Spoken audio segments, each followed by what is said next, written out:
Hey everybody, it's Chad, nobody else's auto. It is Sunday evening, 7:30. Time for some more Gearhead Interactive live chat. Let's see, Motor Mark and Kevin are here. The only two sounding off so far. We're showing a few more people on than that, but we'll see who's here. And it looks like Facebook is live and connected as well. So we should be up and rolling and ready to go for tonight. So, who's here? Who's ready to go? Who's ready for a fun time tonight? We've got all kinds of stuff piled up around here. There's Kevin L. For this evening, we got a full episode planned. We've got everything ready. Hey, there's Neil. John Anderson's here. Badge, cap, promo, can, story time, talking about the new raffle, all kinds of fun things happening. Brian, Big Red's back. So anyway, there's Bill Disc. Dad's here with us. Ron's on. Starting to get a few people in the chat and ready to go. And there goes the fireworks for the 4th of July. Awesome. That's right.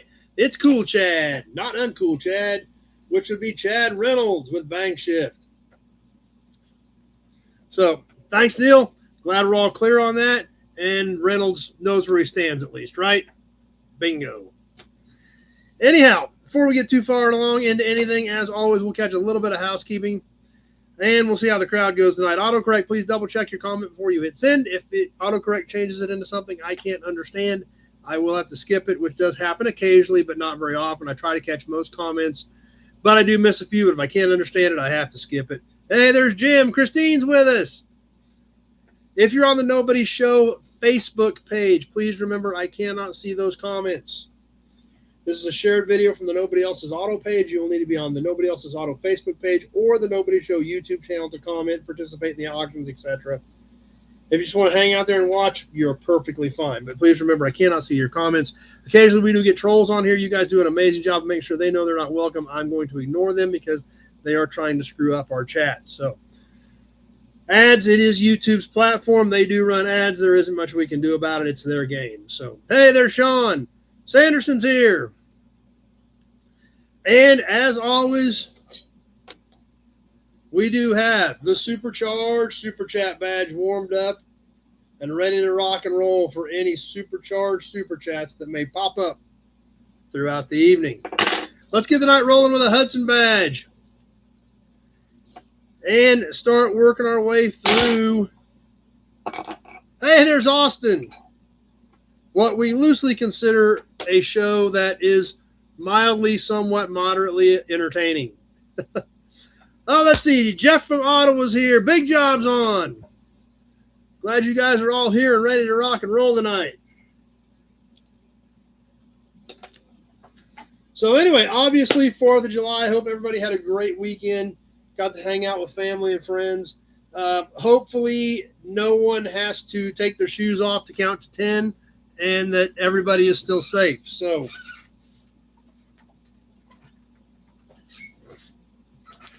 but obviously 250th birthday for America. Pretty crazy that we were all here to experience it. Dennis is on with us.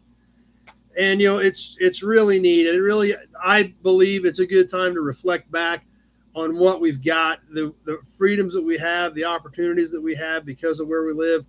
It's pretty amazing, really. So it's like I said, and the best way for me to explain this, if you guys will bear with me here for a second, the best way that I can understand to explain it to me. Kevin lived in Great Bend 50 years ago for the 200th, so moderately is an understatement. It is somewhat moderately, hopefully entertaining. I can see that happening, Motor Mark. See that happening very easily. But like I said, bear with me here for a second because I want to tell you a quick story that to me really, really makes things sink in. When you see all these people who complain about living here, it's terrible. We don't just leave. If you don't like it, you can leave. It is that simple. If you think it's better somewhere else, you can leave. But the thing to me that, and this happened about 25 years ago, my sister, when I worked for Chrysler, actually, this is when I was working for Chrysler. Hey, Frank's with us. Glad you're back, Frank. I had an assignment in Queens. So I was flying to New York, flew into Newark, and was heading up to Queens to do an assignment. So my sister had never been to New York City, so I used some flyer miles and stuff, and she went with me, and her and I both went to New York for the week. And then I went and worked in the morning and part of the afternoon at the store. Then when I'd get off, we went to Times Square, we went to Statue of Liberty, and we went to Ellis Island. And, Ellis Island was, if you've never been there and experienced it, and like I said, please just bear with me here for a second. If you've never been there and experienced it, it is something else. It really is. It's obviously marvelously restored. The history's been preserved. It was extremely run down. That was Lee Iacocca's project after Chrysler. Hey, there's Andrew. Which is another cool car connection there that Lee Iacocca was involved in that project. But when you're walking around there and you're thinking about what happened there. Hey, Steve Reed's here. And I remember reading, because it's turned into a regular museum for those of you who have not been there and seen it in person. And there's some displays and there's, kind of some stuff explaining how things happened, how people went through there, how they were processed through there, how their paperwork was done. Hey, Brian Dispatch is here. And I remember stopping and reading something at one of the displays. And obviously it was very moving because here I am 25 years later and I still remember it. I still remember the story and I don't remember where they were from. I believe it was somewhere in Europe, but a family was immigrating from Europe. And it talked about when they went through Ellis Island. And this was a mother, a father, and their children all immigrating to the United States, to the land of freedom and opportunity. And that's why they were coming here. And it talked about this family, and it said that this family carried one suitcase. The whole family. They carried one suitcase. They didn't have a trunk. They didn't each have a suitcase. They didn't have bags of belongings. They didn't have carry-ons. Awesome, Motormark. They had one suitcase. And you know what was in the suitcase? And this was what was the really moving part. You could see, okay, we're going to take the bare minimum of what we've got to have to get there. It talked about the contents of the suitcase. Hey, Dougster, the Wolverine Garage is here. And the suitcase was empty. And the story went on that this family was so poor that their neighbors gave them a suitcase so they had something to carry. That's what they came to the United States with. And when you think about that and you put that into perspective and you hear all these people complaining and whining today about how tough we've got it around here,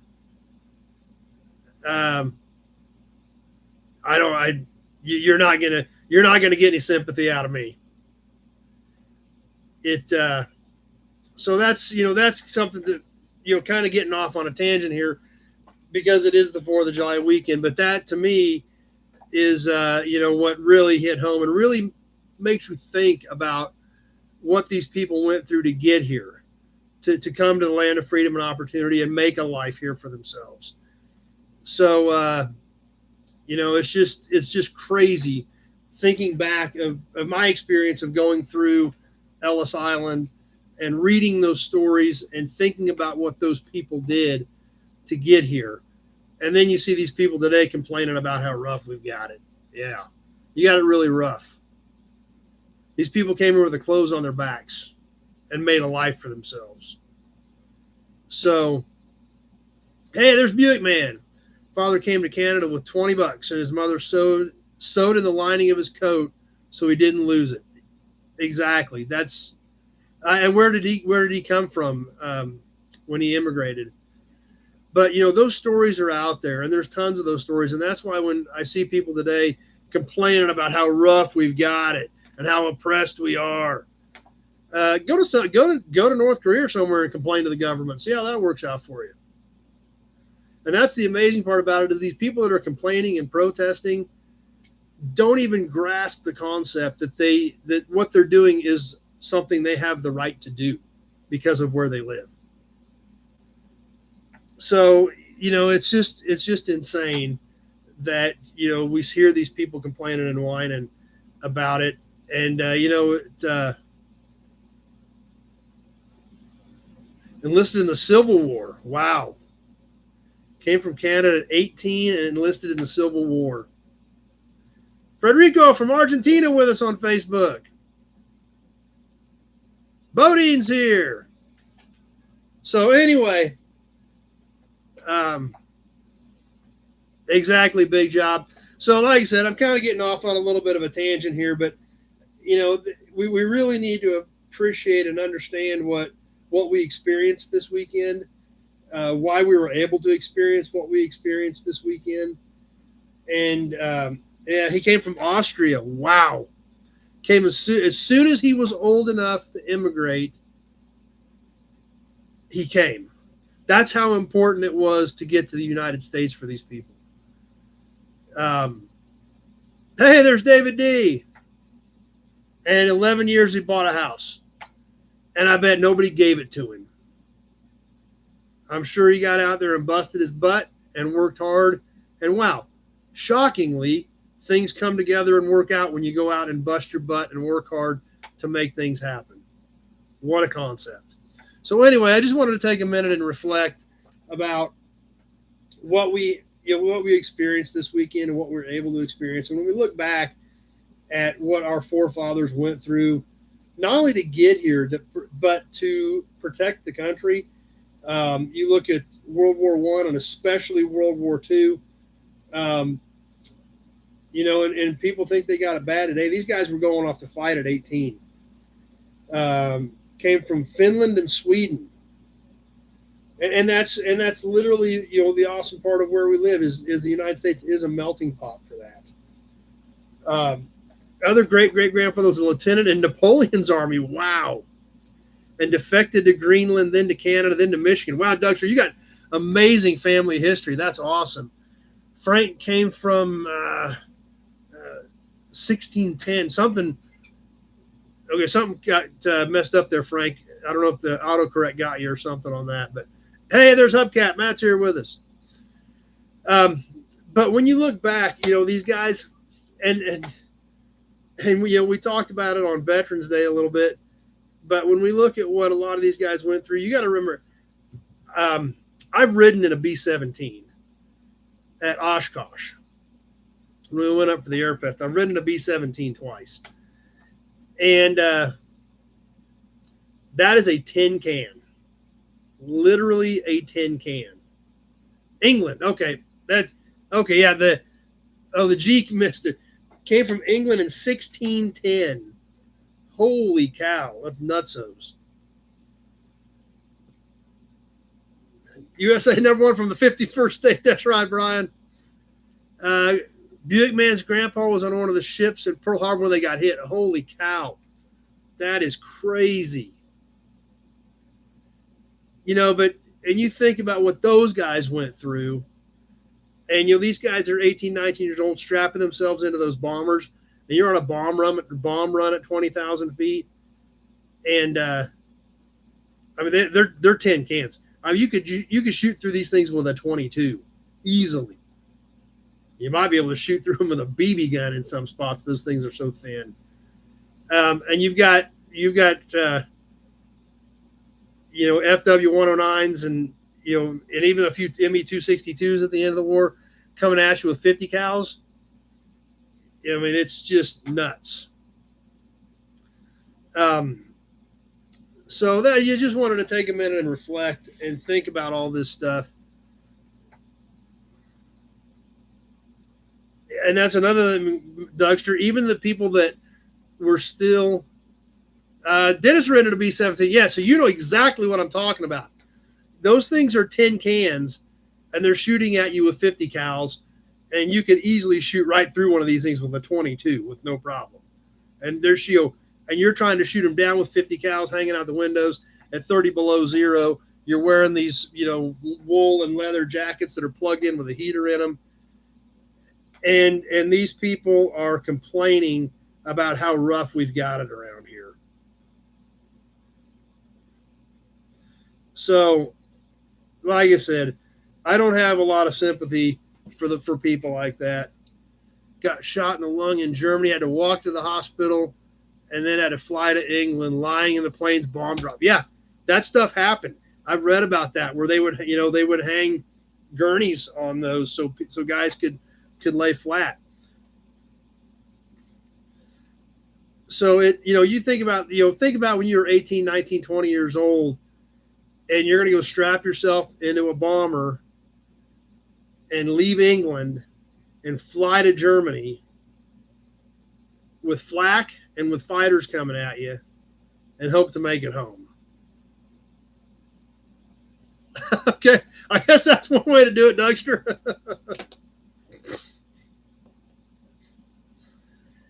And it's just, and those stories are out there, and there's very, very few of those guys left. And a lot of us are lucky to have had the experience to meet a lot of those guys. I've got Bud Anderson's book that he signed it. Bud flew the P-51 Old Crow. Things like that. Those guys are disappearing. They're disappearing fast. Just what we've lost in the last 10 years is crazy. And those stories are going to be gone. And what irritates me the most is a lot of these younger people don't appreciate and don't understand what that really means. And I think we've talked about a little bit too, as far as our freedoms go, with why Japan never invaded the United States. I think we've talked about that. I don't remember if we got into that real quickly or not, but the fact that Japan was afraid to come to land in the United States.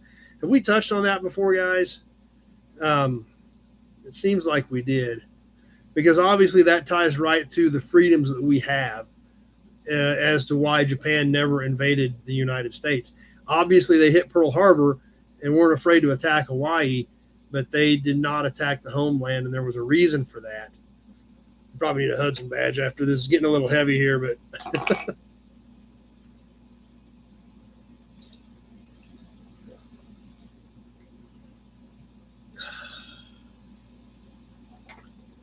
so anyway,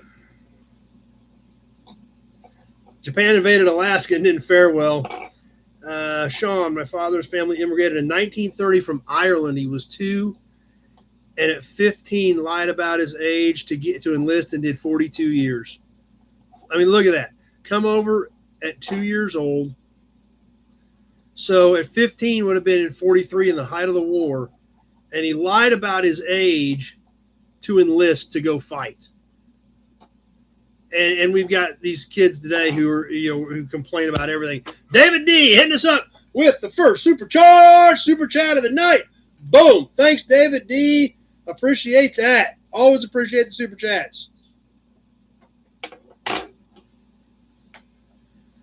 And there's some truth to that, Big Job. I wouldn't disagree with that as well. 2 U-boats got sunk in the Gulf of America. That, yes, they were trying, but they weren't going to invade the homeland. It is, Christine. I agree 100%. But it was found out after the war that the reason that's true, Steve. They were all pretty much tin cans. I can't disagree with that. And I don't know if any of you guys have heard this or not, but there was a reason that Japan did not ever try to invade the homeland. That exactly, Dougster's exactly right. That's exactly where I was going. They weren't worried about the military. Japan wasn't worried about the military. They knew where the bases were at. But Dougster's exactly right, exactly where I was going with this. They knew every U.S. citizen was armed. Every blade of glass is a person with a pew-pew. And that's exactly right. That's what happened. That's what they were worried about. They knew if they, in any way, shape, or form, tried to invade the United States, they didn't know where they were going to get shot at from. They just knew it was going to happen. So there again, a right we have to bear arms that some countries do not have. So that's true, Hubcap. So Frank's dad was in the Army from 36 to 46. Wow. So anyway, I know we kind of got off on a tangent a little bit there. And, and that's something else if you guys are somewhat interested in. I have a ton of World War II history stuff. If that's something, and I know if Joe's on here, I'm going to hear about doing turbo superchargers because I keep telling you we will, and I keep not getting to it.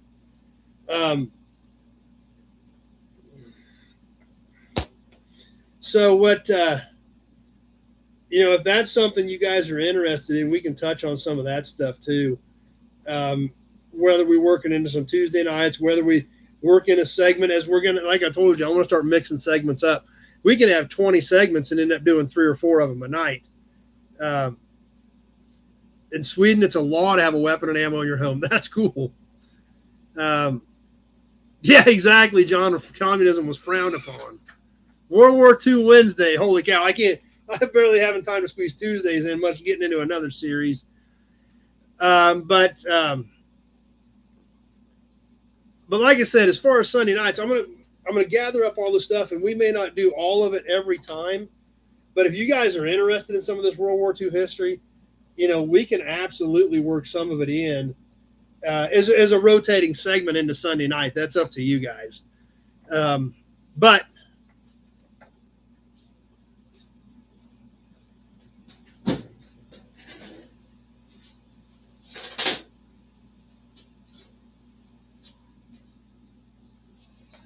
this bag actually holds some of the biggest secrets of World War II. Some of the most highly classified, most confidential documents in World War II are in this bag. Believe it or not. Some of the most technologically advanced, top secret equipment that we had. The notes are right here. The notes, the diagrams, classified documents, all in here. So, pretty interesting stuff. We can work some of that stuff in if you guys are somewhat interested in it down the road. But yeah, one of the most highly classified pieces of equipment we had, all the notes are in here.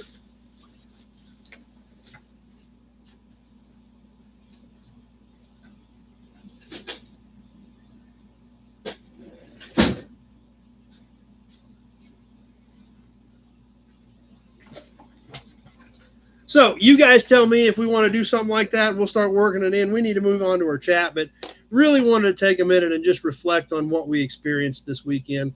So I thank you guys for bearing with me, even though we were a little bit off topic on what direction we were going with it. So, but anyway,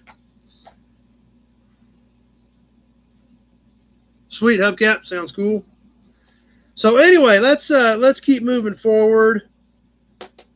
As far as, hey, there's Daniel. And get back into a groove on our regular stuff. Let me know. Throw it in the comments if you guys want me to start working a little the World War II section in on some of these too. If you guys have any interest in it. So, and John, that's exactly why I'm so intrigued with it, is the tie-ins with the automotive world in World War II. All the technology that came out of it. The aircraft, the automakers' involvements. Brian's ready to go, huh? The Allison V12, absolutely. And then, of course, the story with the Merlins. Jimmy from the Juarez area across from El Paso. Glad you're here with us tonight, Jimmy. How Ford refused to build the Merlins. So Packard took the contract. And then Ford ended up building Willow Run and being one of the largest plane manufacturers of the war after refusing to be involved with the Merlin. So it tons of history, tons of tie-ins, and that's where my interest is. In fact, I've got some of those popular mechanics that we've got. I've got some amazing stuff in those that I just got a couple weeks ago. Bandit 76 is here. Bradshaw is live from Okaloosa in Island, Florida. We're having more fun than we are then. If you're in Florida and we're here.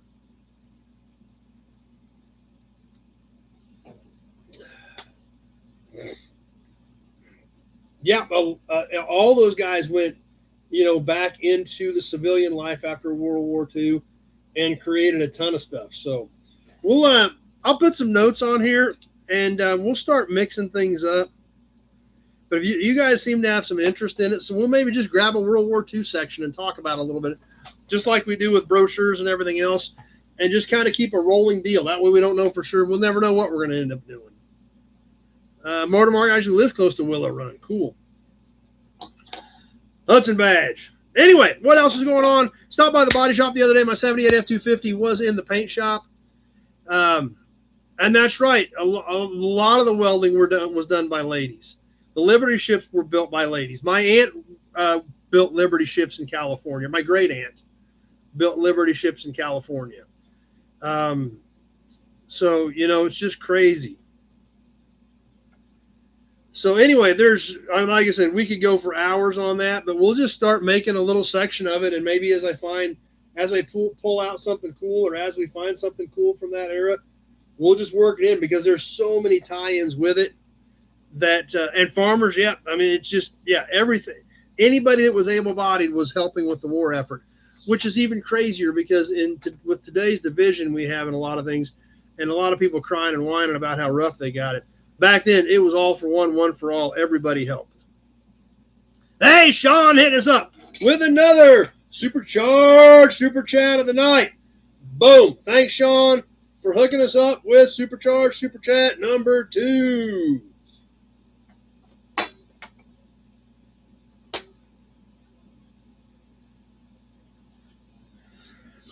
So I stopped by the body shop. Nope. No, Manuel's painting it for me. He does actually have a lady that works for him, though. But he had it in the paint booth. He's getting ready to paint the inside of the bed. He's got the hood edged out. One fender that he's replacing is edged out. And he's going to pull the doors and edge the door jambs. And then hopefully we'll start seeing some red and white going back on the 78 F250 sometime in the near future. Hey, there's Kenny Peterson. And Tractor Mike stopped by this week. That's cool. His great grandma helped build the Enola Gay. Wow. There's some truth to that too, Big Job. Yeah, and somebody mentioned that earlier, Motor Mark, but there's no way I can squeeze a whole nother night in. We'll just add it to these segments. And like I said, we've got a lot of cool ideas. We'll put it on here with, the badge, the brochure, hubcap promo, cans, story time. It'll just be, we're going to do an accessory. We'll do World War II. We'll just add that stuff in. And we won't do all of them every Sunday, but that'll give us a better mix, I think. So I think that'll be fun. So I made some notes on that, and we'll get that worked in. But anyway, Tractor Mike stopped by to see me this week. He was coming through town. He bought him a new Jeep pickup, a bright green Jeep pickup to drive. One of those four-door Wrangler pickup things. So he's going to get some stickers made for it and call it the Tractor Mike Edition. Why not, right? So I'm sure we'll be seeing that sometime here soon, somewhere, somehow. But it was good to catch up with Tractor Mike for a minute when he came through. I thought he might have jumped on for a bit tonight, but apparently didn't make it. So hubcaps, grandma's a Rose of the River in California. Yep. It like I said, it was crazy times, and to be able to look back at what the country did at that point was awesome. So, yep, I guess that's what they're called. It's the four-door Wrangler looking thing with a little pickup bed on it. He needs a Scout. He was actually looking at Colorados, which have about the same amount of bed as the Jeep. But he said the Jeeps had some crazy incentives on him right now, so we grabbed one of those. So, and that's right, Dougster. There is actually Glenn's back. Just made it in from Junction City. They did own Opel throughout the war. However, I read a book on that. I did actually study that, Dougster. And even though they did own it, Germany basically took over the factory. They really didn't have a lot. Thanks, Ron. Appreciate that. They didn't really, I mean, they literally took over. So, of course, the German government pretty much took over everything. And they took over those factories and they forced them to do war work. Hey, the Rusty Oakie's here. Andy's here. So it's much brighter green than a John Deere for sure. So even though they owned Opel at the time, it wasn't a big profit center for them because it was all controlled by the government. So, anyway.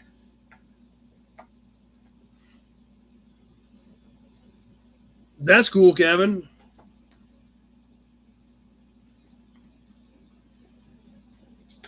So anyhow, let's check out the No Buddies page and see what you guys have going on.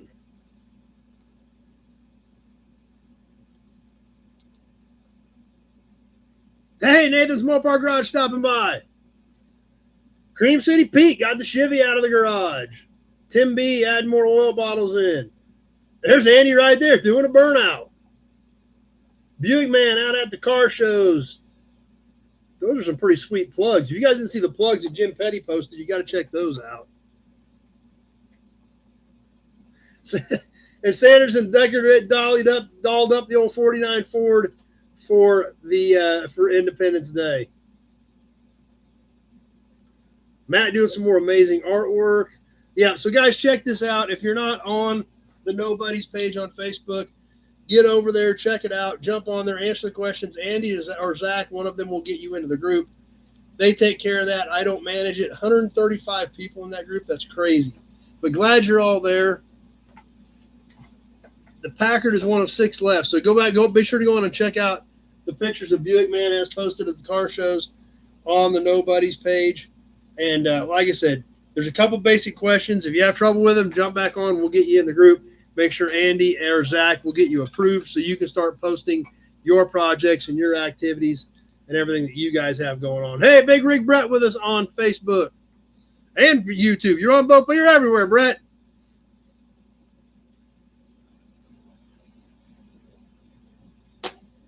So anyway, moving along, new inventory. I did not buy any cars this week. Glenn just posted a tanker that's cool. That didn't pop up yet. I wonder where that's hiding at. We refresh. I'm curious now.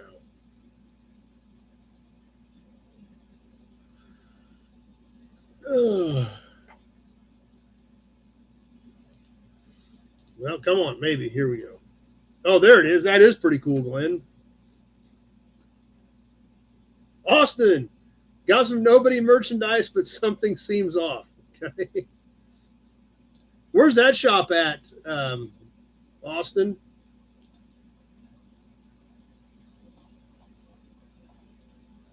So, yeah, definitely check that out. New posts going up as we speak.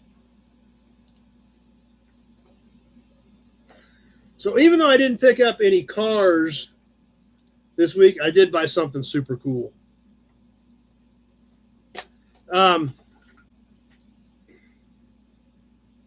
Shockingly, I bought another sign. I bought another Ford porcelain, and it's rough. It's not as rough as the Dodge Brothers I just got, but it's had a lot of touch up similar to the Dodge Brothers, but not quite as bad. But what's weird about it is we're all pretty used to the blue background with the Ford script. And this is early. This is probably a teens or 20s sign. So the touch-ups, I mean, you can kind of expect some of that. Thanks, Kevin. Appreciate that. This is actually a white background with blue script. So, another one of those signs that you don't see very often. And I would agree with that, Buick, man, because if you got a real tank, then I could drive it, and that would be awesome. So I don't know. Maybe we'll do that for Toy Tuesday. Like I said, it's not a very common one, even for a Ford sign. But there again, even though it's a little rough, I don't think I've ever had an opportunity to buy one. So I went ahead and jumped on it.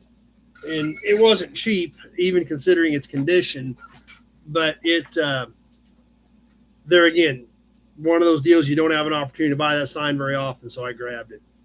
Saw them at Good Guys this weekend. And Balin Wire was at Good Guys.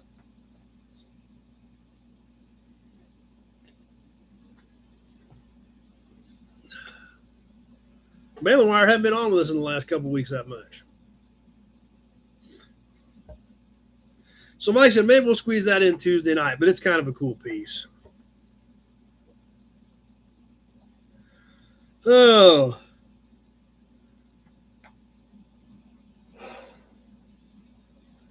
So let's catch up with the raffle real quick.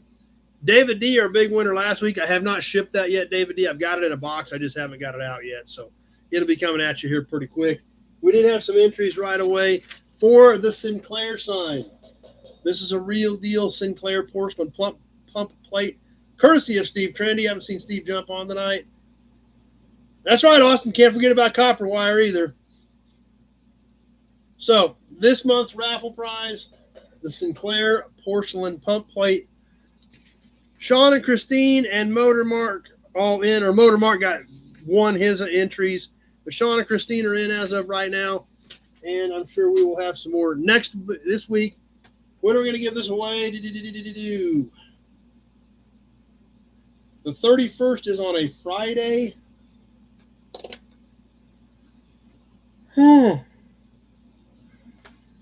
So we'll probably give it away on the 2nd, August 2nd. Dinosaurs are cool, Buick, man. There ain't no doubt about it. Dinosaurs are great.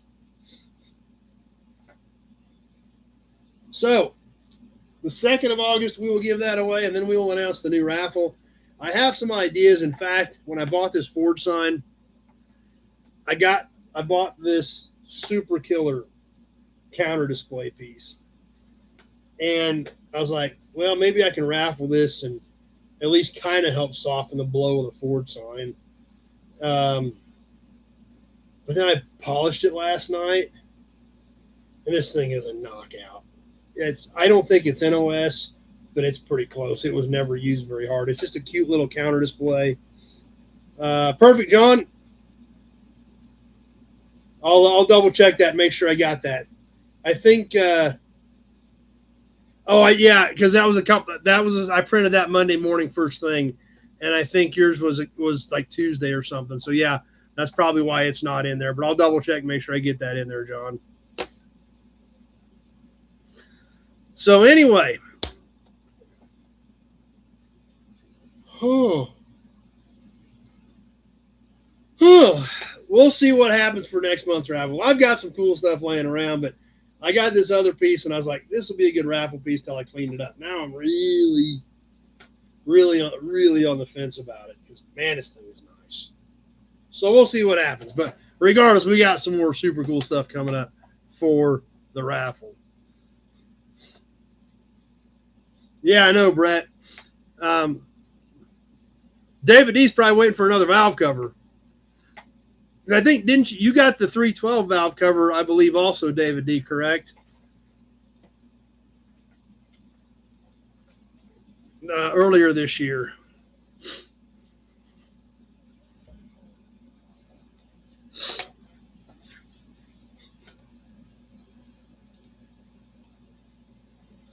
Whoa, come back here, Pen. All right. We've got story time. We've got a can. We've got a promo. We've got a hubcap. We've got a badge. We've got a brochure. And we have piles of auction stuff. So, yeah. So, David D's probably just went, let's keep doing valve covers, you know. He's doing really good on valve covers this year. So, yep, he's 2 for 2 on valve covers. Those are great valve covers too, Buick, man, for sure.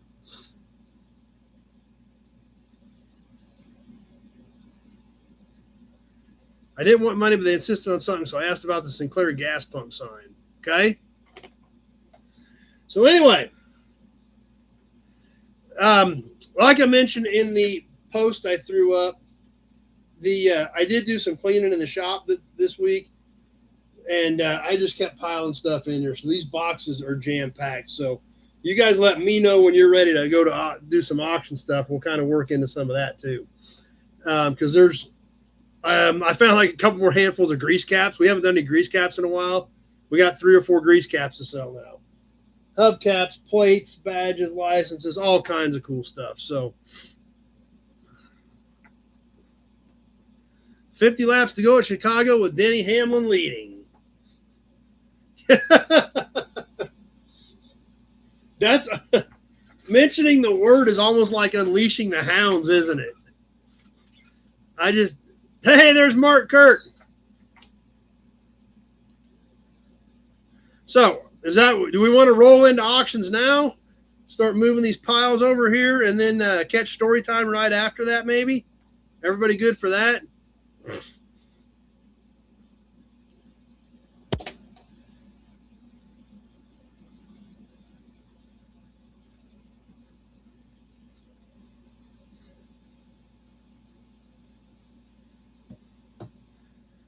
Bad storms in your area this week. That's never fun.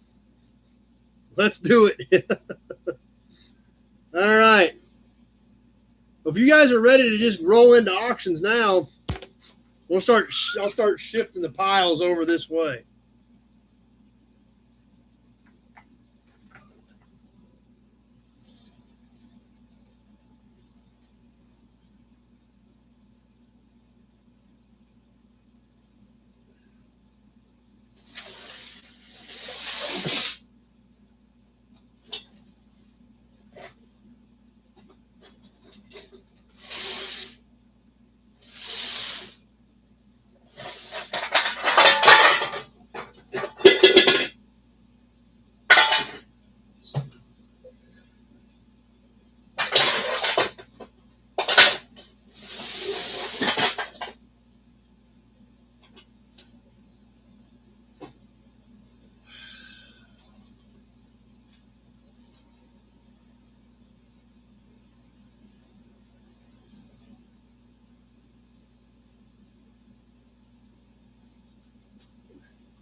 All right. Yeah, it definitely slows things down for you guys up north. So, okay, where are we going to start here?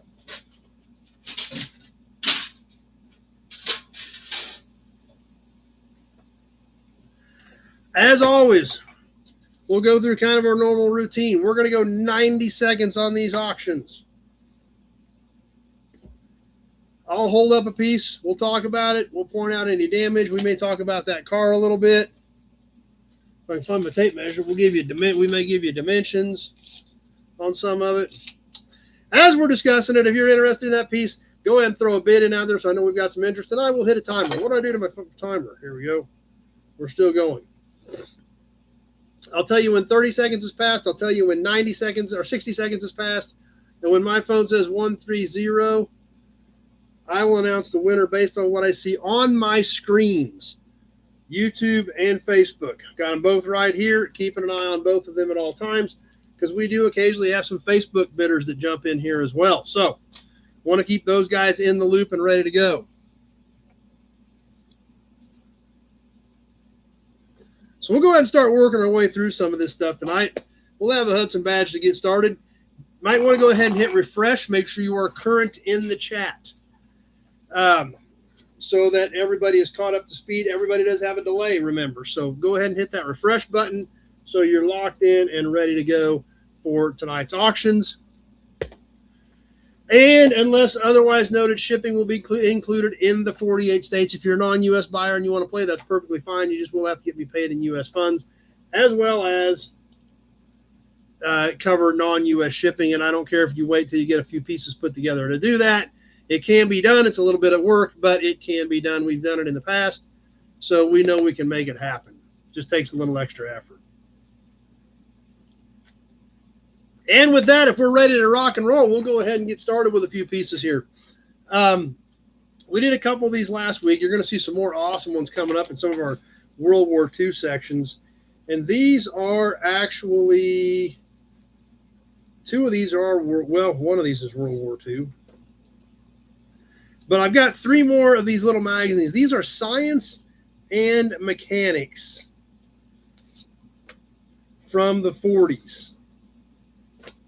This one is February of 44, October, November 41, and February, March. Oh, this is 42. These are all wartime issues for the most part. So, along with our previous chat on World War II, we're going to auction off 3 copies of Science and Mechanics. We did a couple auctions of these last week. I bought a box of them. I kept a few more than we've sold. I think we've sold 3. This will be the third bundle of 3. And I think I kept about a dozen of them. But Science and Mechanics, 41, 42, and when I say 44, on all 3 of these, all going together. And like I said, there's no way we have time to go through them all, but we'll catch a few highlights in them, and then we're going to go ahead and sell them and leave the rest of the excitement to the new buyers.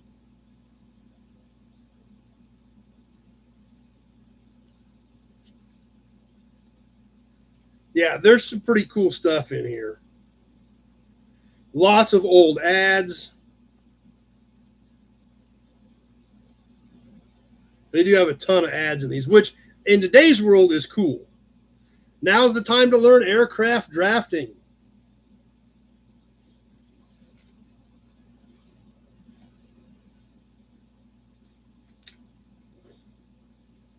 They work under fire, the engineers.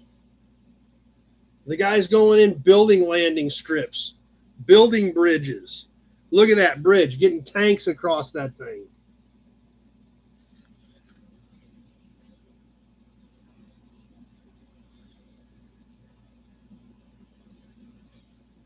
No, Buick, man, I have plenty of them.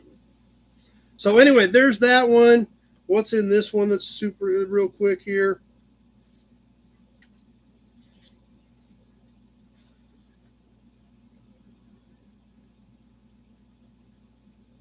Burning the midnight oil in defense training.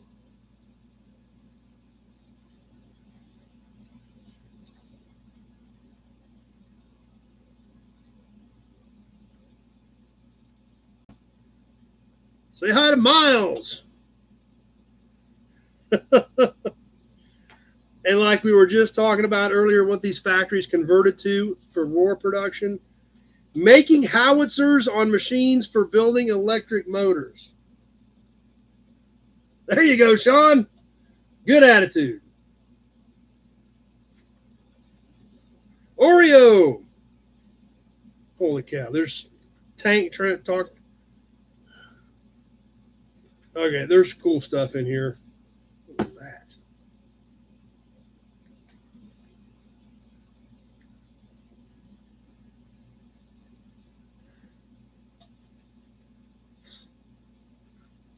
Okay, we still got one more to look at. Holy cow.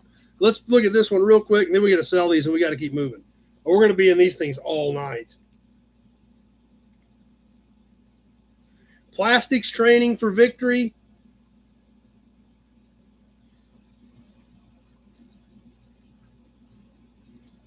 All right. All 3 of these.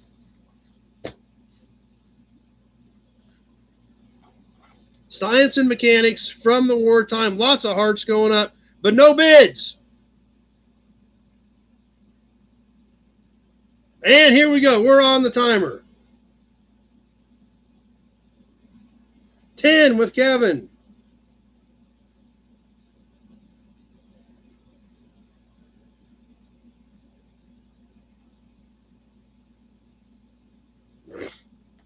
This was all new tech for the time.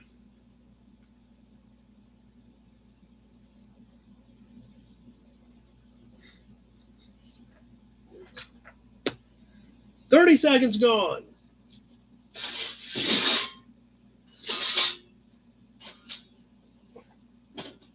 14 with Christine.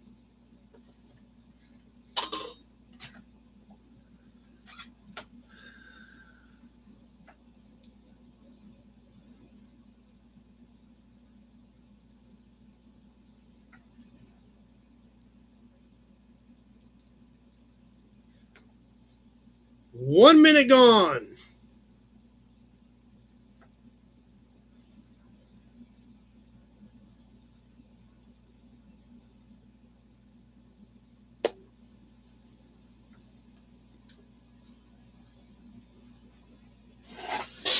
Uh-oh. Come back here. 17 with Kevin Brown as we're getting close to wrapping this up. 21 with Kevin, 19 with Frank, 21 with Kevin. And Christine with 26 at the 130 mark. 26 with Christine.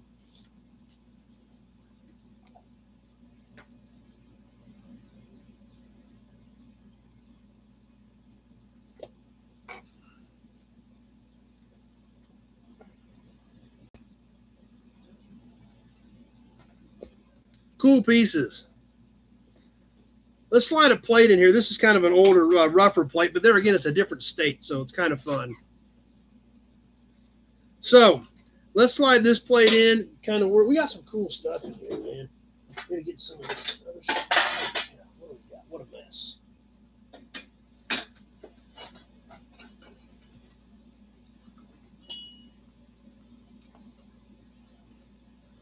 Okay.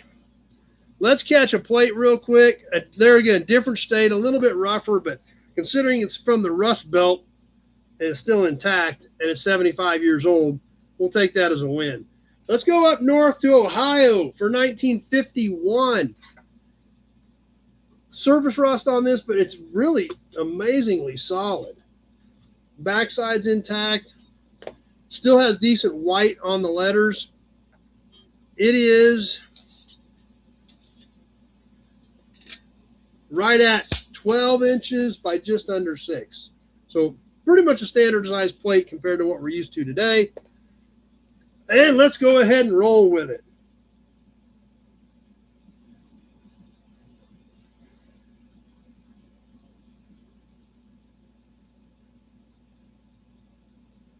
We got something fun coming up.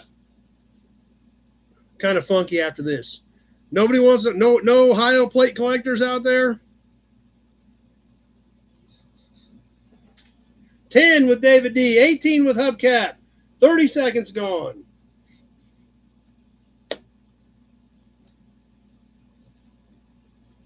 Oh.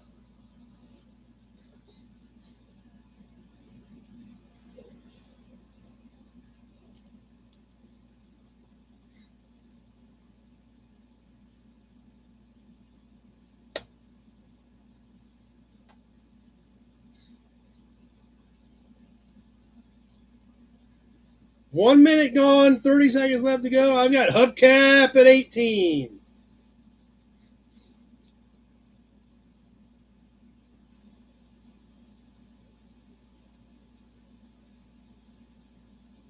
Oh, I know. Ticking away, coming down towards the end. I've got Hubcap at 18.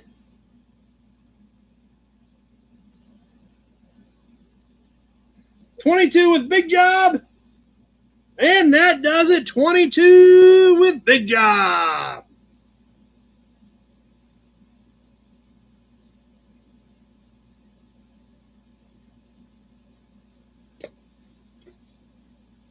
Okay, I told you we had something funky coming up next. Funky. We haven't done a hubcap yet tonight, so we're going to do a hubcap. What kind of hubcap do we want to do? We need to have a Hudson badge. I do know that. So I bet you guys are getting dry.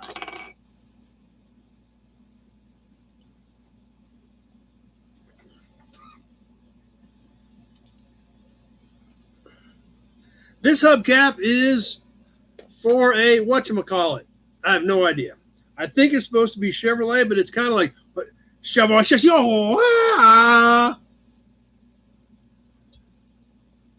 It is another one of those funky aftermarkets.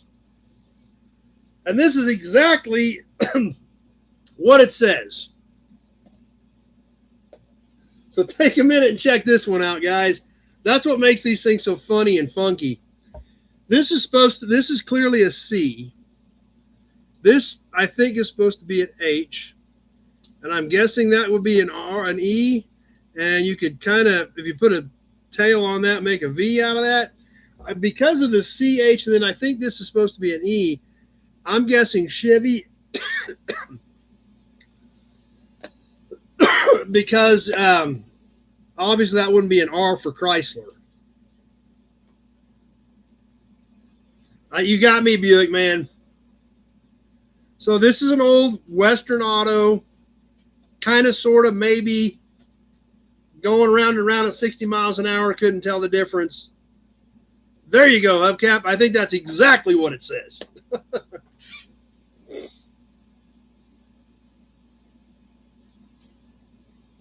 But I do know it is a funny conversation piece. It's got some dings and dents. Chrome has a decent shine on it. It is about 9 inches in diameter. Same amount of letters as Chevrolet. And with the C, that's what I'm guessing. But there again, who knows? You can see it's got a few dings and dents and whammies in it.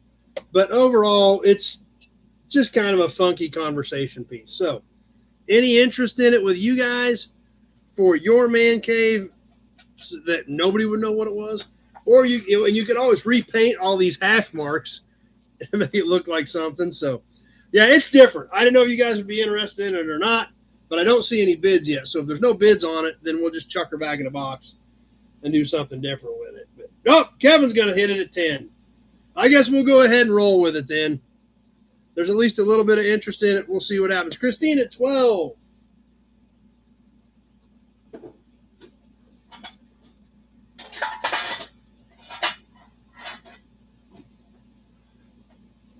That's exactly right, Brett.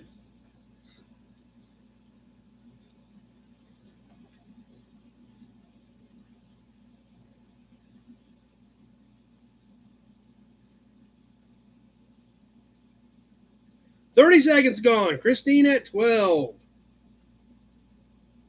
It could very well be that. Big job.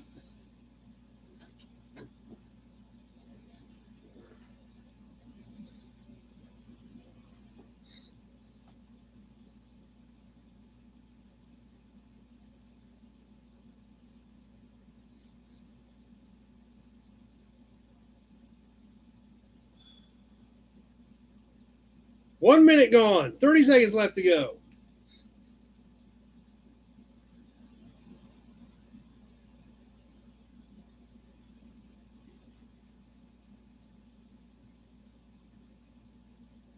Christine at 12. Whoa. Roll back on me. 13 with Kevin. We're getting close to the end on this one. I've got Kevin at 13. We've got a few seconds left to go. And Kevin gets it done at 13. Motormark out of 14. Just about a second too late.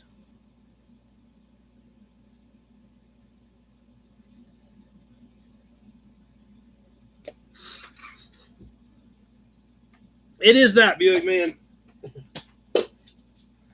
I tell you what, we got something else here that's kind of cool and kind of funky and kind of big. I typically don't auction stuff like this because they're usually fairly hard to find and fairly valuable. This one has some pitting in it. And if you're an emblem guy or a badge guy, this is a cool piece.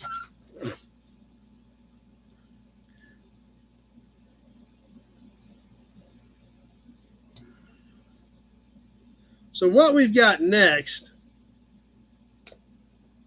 is a Studebaker trunk handle.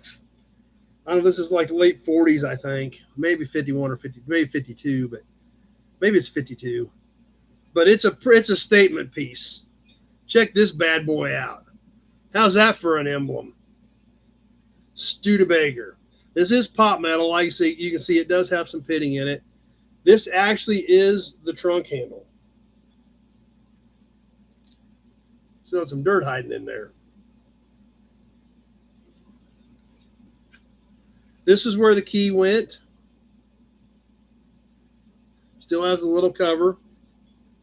The Studebaker is cast into the pot metal.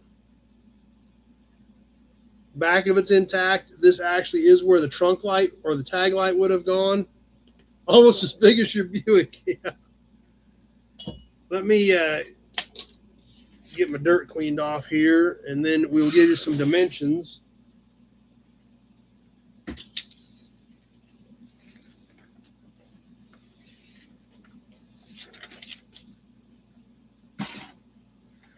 And then we can start the bidding on it.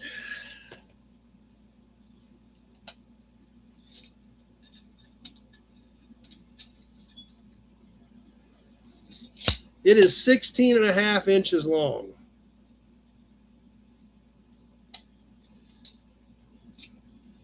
And 3.5 tall. That's right, Mark.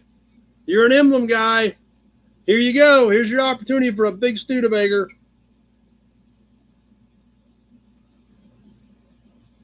Are we ready? On the Studebaker badge. And here we go.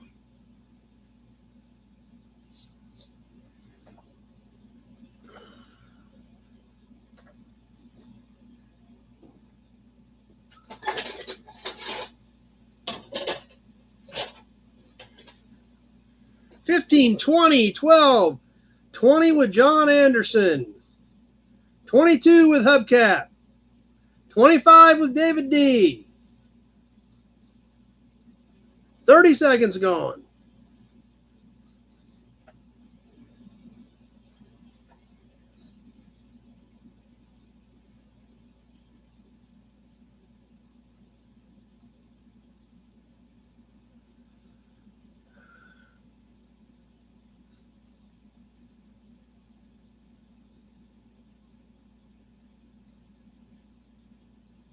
Coming up on the 1 minute mark, everything just shut off. 1 minute gone, 25 with David D. But for as much action as we had in the beginning, I bet this one is not done. 25 with David D. Is that going to hold? A lot of interest in it. Ticking away, coming down to the end. 26 with John Anderson. A little bit of time left, but we're getting close to the end.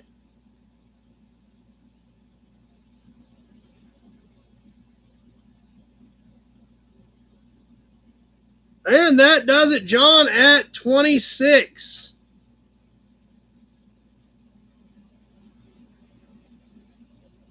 Motormark had a 27, and it was too late.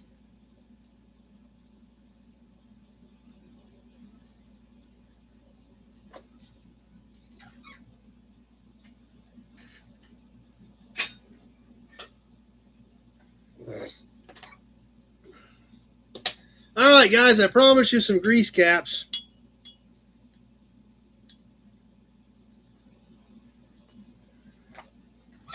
And I've got two of these here that are very similar. Just a slightly different finish. So I think what we'll do is we'll choice them. You can take one or you can take both. If you like one look better than the other, or you can take them both if you want them both. If you just take one, then we'll auction the other one after that.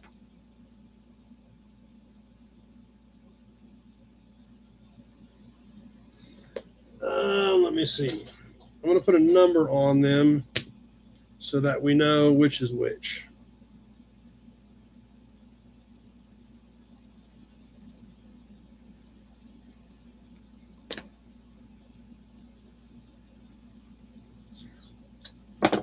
We go through all this work to number them, and the winning bidder will probably just take them both and be done with it, which would be fine, but I want to make sure we're all on the same page.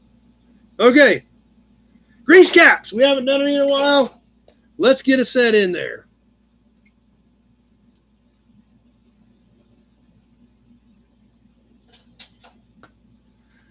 For our bow tie fans, these these are fairly common ones, but these are cute little dudes. Check these guys out. Probably late teens, early 20s. Chevrolet cast right into them. Hex head on them.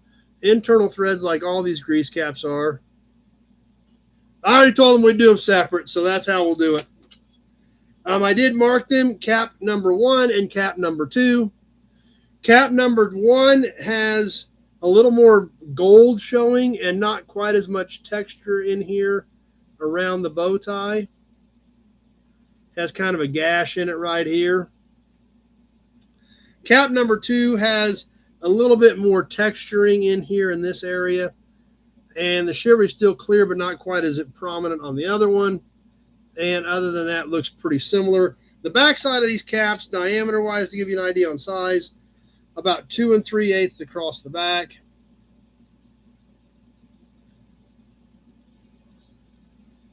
And they are about 1 3/4 inches across the hex on the front.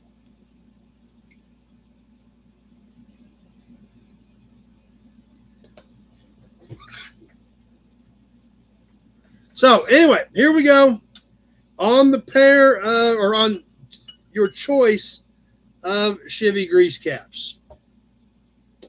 And we're rolling. 5 with Dougster.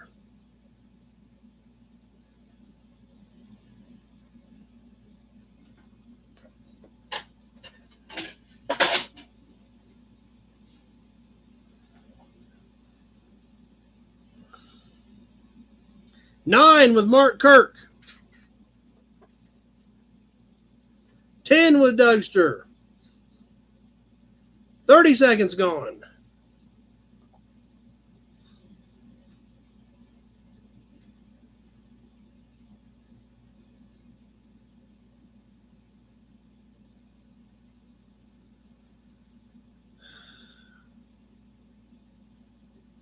Working our way towards the 1 minute mark.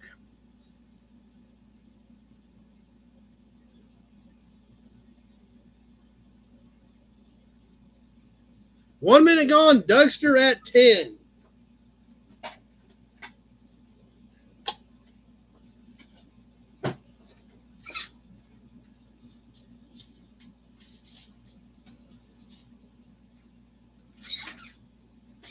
Taking away, I've got Dougster at 10 as we're getting down here towards the end on the Chevy grease caps.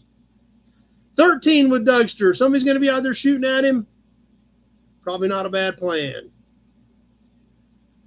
And that gets it done. Dougster at 13. Motor Mark had an 11, but it was a hair too late. I don't know if Dougster saw that on his end or not, but we've got Dougster at 13. 18 with Ron. Yep, there was a lot more bids out there. Dougster, you want one or do you want both?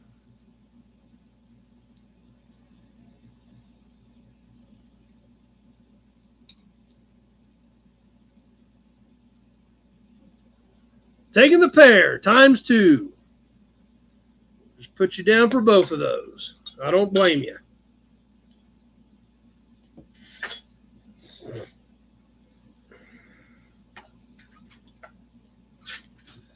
Okay, let's sell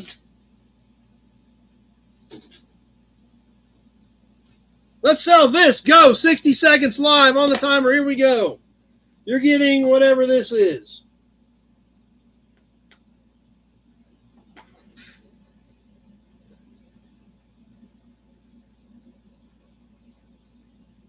$35 with Christine.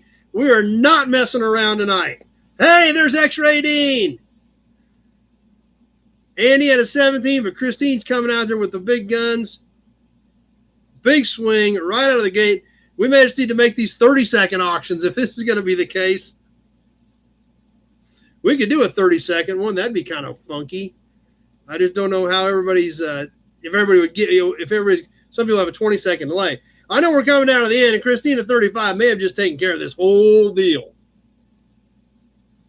I know we're going to find out here in just a few seconds.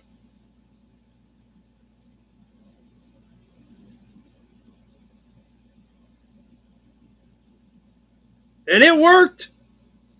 Nobody even messed with her. Sometimes, I mean, every time we do these, they bring anywhere from 25 to 40 bucks. So going right in there, right out of the gate, boom. Open, open, open. Okay. Let me write down that you got it. You want to? I got to make sure I got your name on it. And here we go.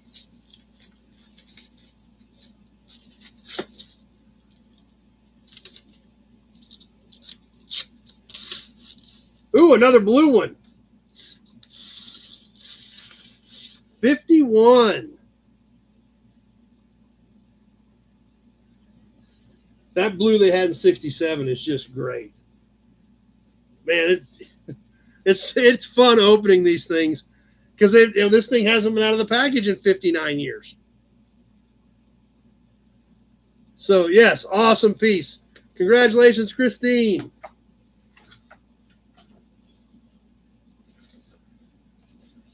Well done.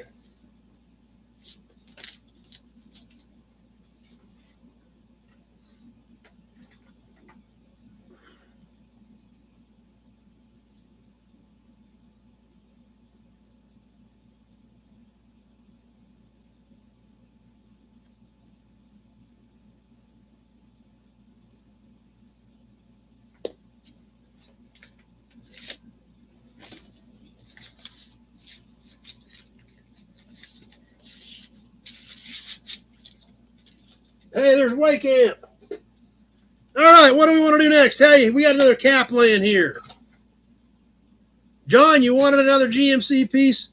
Well, let's see if Kevin can snipe you on this one because it's another cap, and I don't know if he's got it. I don't even know what year this is. It's mid-50s. Hey, Chip's with us on Facebook. Glad you're here tonight, Chip. Let's do another hubcap. Mid-50s era GMC. This is all stamped in here. It's got like some hash marks out around the edge. This is pretty much just a display cap. It's actually got some rust out on the edge of it, but does appear to be original paint, original finish. Right at 10 inches in diameter on this old GMC cap. So good display piece. Let's see what happens on this one, whether John's going to get sniped on it or not. I know we're going to find out in 90 seconds because we're on the timer.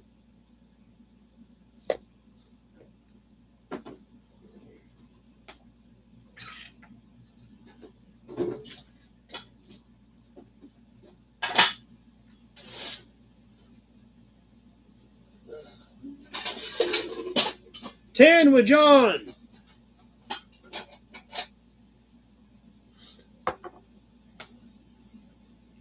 Something like that, Joe. It's in that window for sure. Just past that 30-second mark.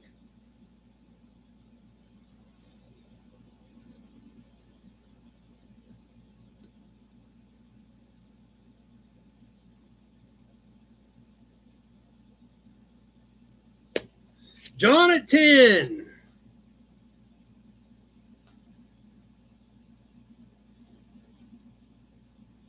One minute gone.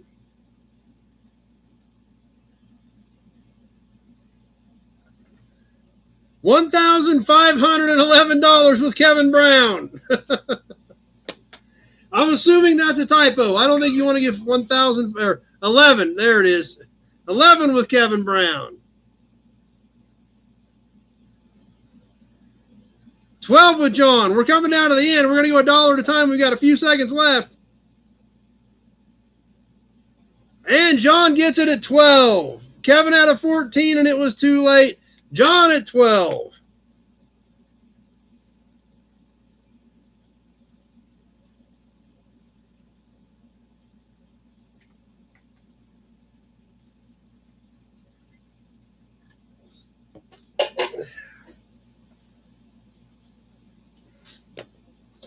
All right, we haven't done a can yet tonight. I got a little can that we're going to sell it now since Tractor Mike is not on because we don't want him to get upset with us. Yes, you guessed it. It's a co-op can. Another one of the handy oilers, which aren't super hard to find, but this one is really in exceptional condition.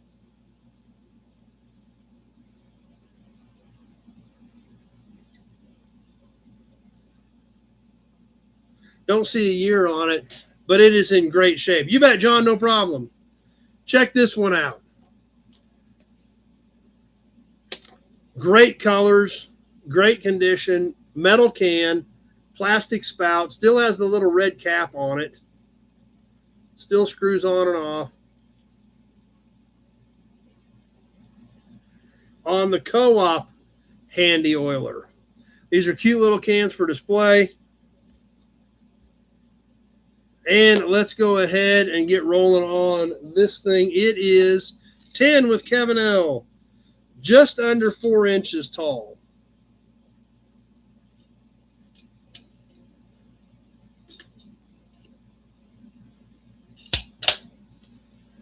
So, good looking little can. Kevin started us off at 10. Waycamp at 15 on the Co-op handy oiler. 12 with Christine. I've got Waycamp at 15.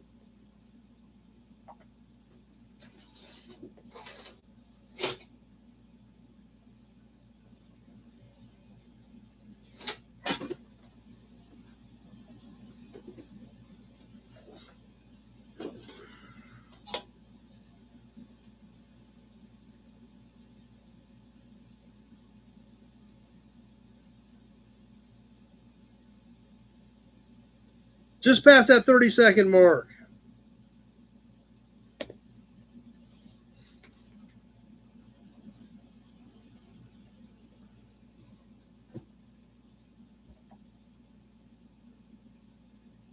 Oh, I know, Brett. They were all thrown away. 15 with Waycamp.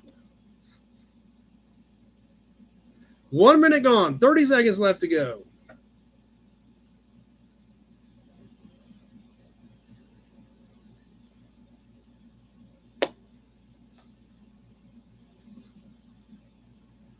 Waycamp at 15. 16 with Kevin Brown.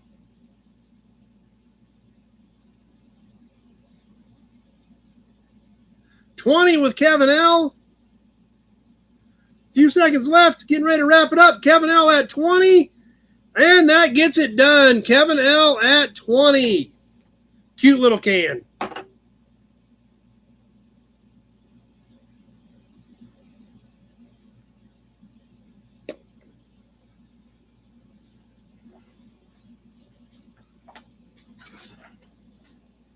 Add that to Kevin L's box.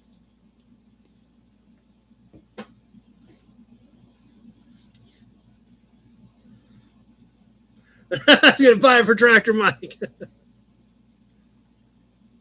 How about another plate? Let's go to a different state. And this is actually kind of a cool plate. 1969, 56 years ago. 57 years ago.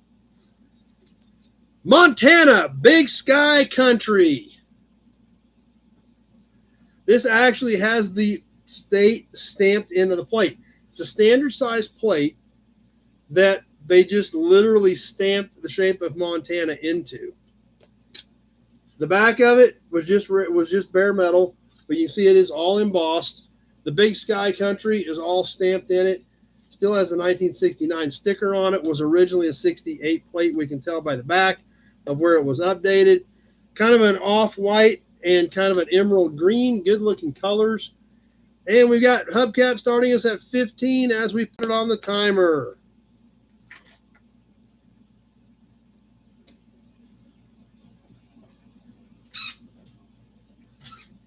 That's right. Co-op did sell everything. 17 with David D.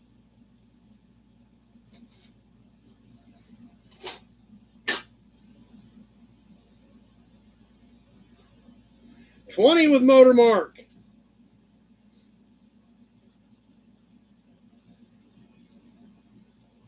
Just past the 30-second mark.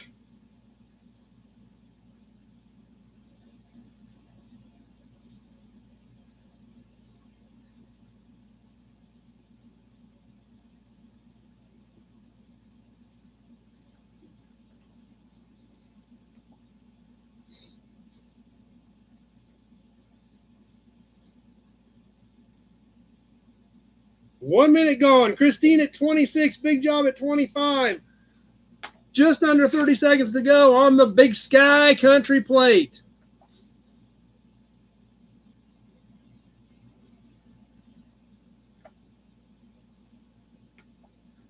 $28 with David D. Keeping a close eye on this one. Sanders County, Montana. Few seconds left. 28 with David D. 30, 35 with Christine. And that does it, Christine at 35. That one got interesting, but it's a good looking plate. 35 with Christine.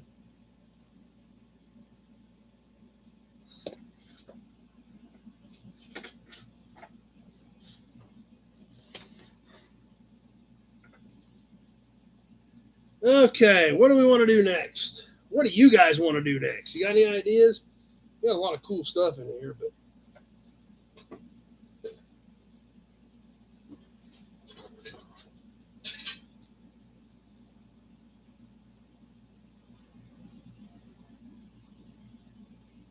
we haven't done any toys tonight. You guys want to do a toy?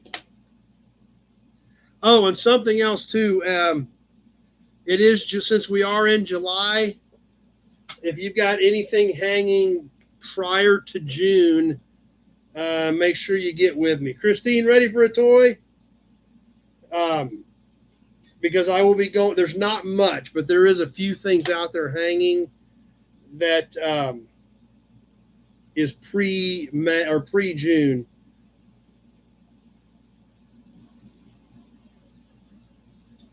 So I want to make sure that we get that stuff cleaned up. More badges and emblems. We've got some of that type of stuff in here.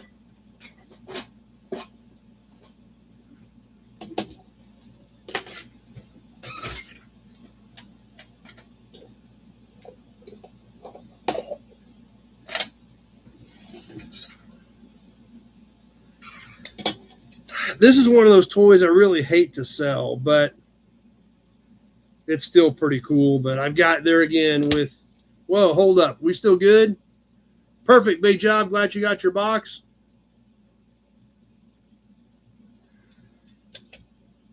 We all good? I got a disconnect message. Let me know if we're still all good before we start the next auction.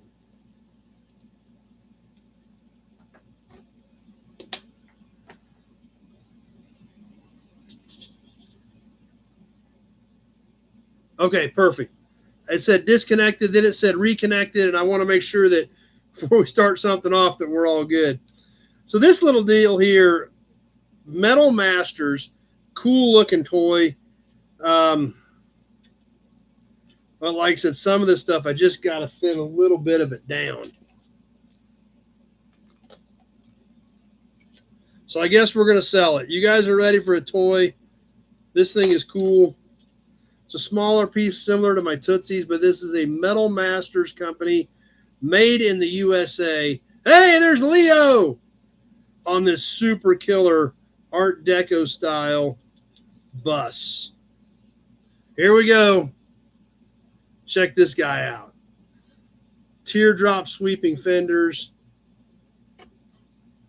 Late 30s, early 40s era type nose. Window in the back. I don't know if you guys will be able to see it or not, but down here in this groove, it says Metal Masters. Glenn at 15. Metal Masters, original tires, no chips or breaks, few chips. Kind of a funky slope to the windshield. That's kind of the weirdest part about it. But there again, they weren't worried about making them perfect or exact. They were making them look cool for good toys. It is about 7 1/4 inches long. And we got more toys in your box too, Glenn. We need to get that to you here one of these days. So there it is, the Metal Masters, probably 40s era bus, original paint. It is pop metal, similar to a Tootsie toy. And I guess we're going to put it on the timer. Here we go.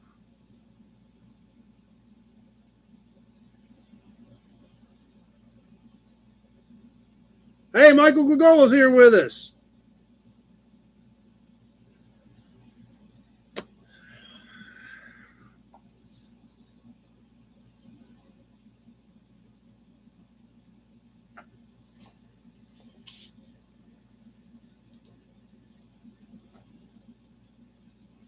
Coming up on the 30-second mark, Christine at 18.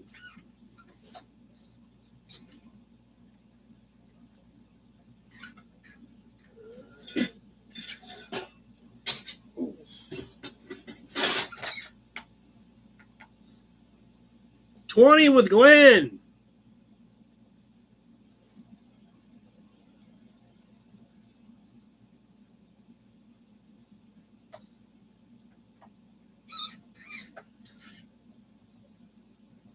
One minute gone, 30 seconds left to go. Glenn at 20.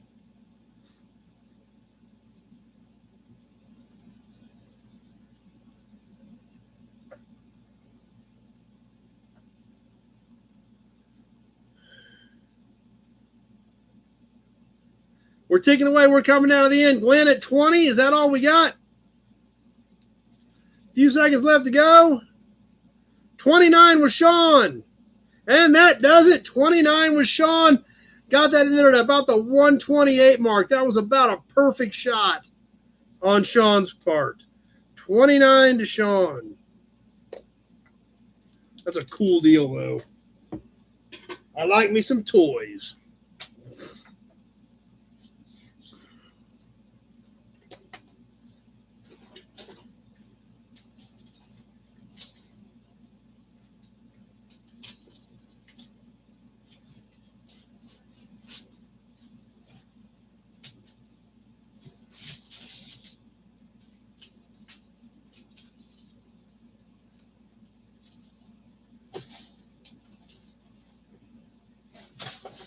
Holy cow, what a mess I got here. Oh.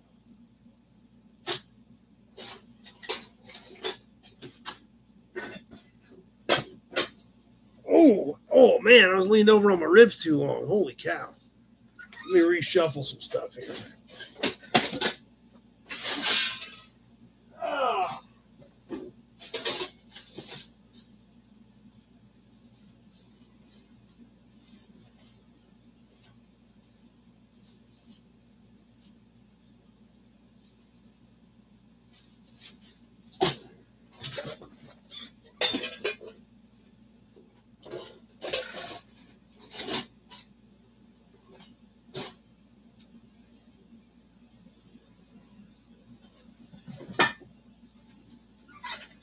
How about another hubcap? This is kind of banged up a little bit, but it's pretty cool. We get down for another hubcap.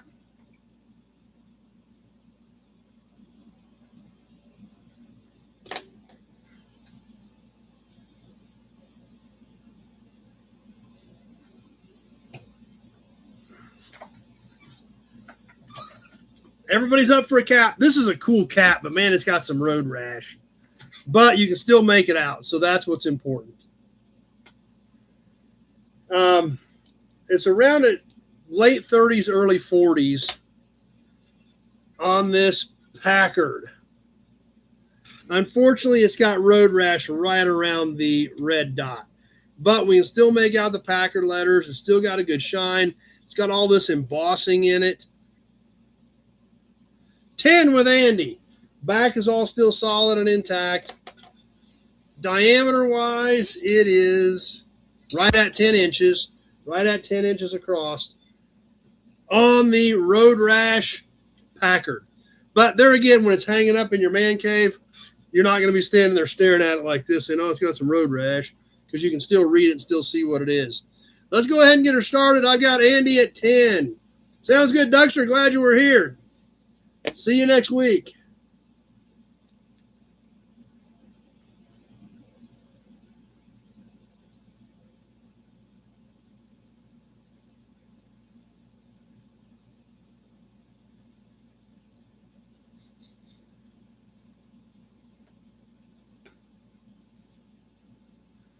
Andy at 10 as we hit the 30-second mark. Got a feeling that probably isn't going to hold, but we'll see.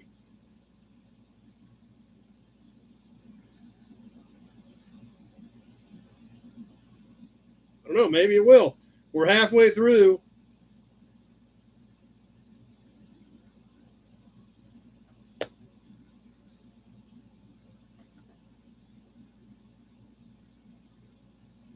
1 minute gone. No other bids yet on the Packard cap. Michael at 22. Kevin at 12. I got Michael over on Facebook at 22. I knew there was more money out there for this thing. Michael at 22.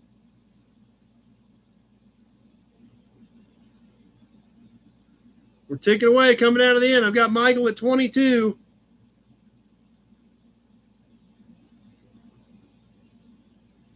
Is it going to hold? And it does. Michael at 22. Motormark got a 24 that was 2 seconds too late. Michael Glagola at 22.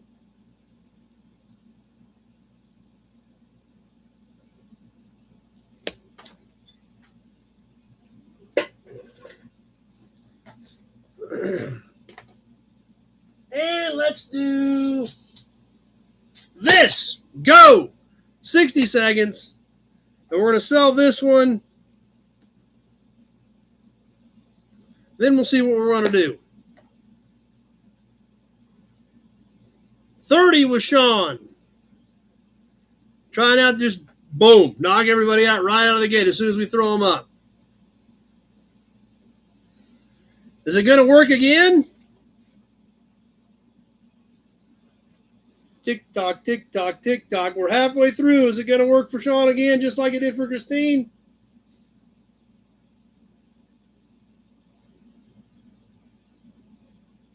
Nothing else happening. Working away towards that 60-second mark.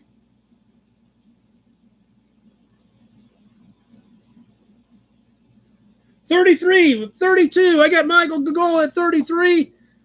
35 with Sean.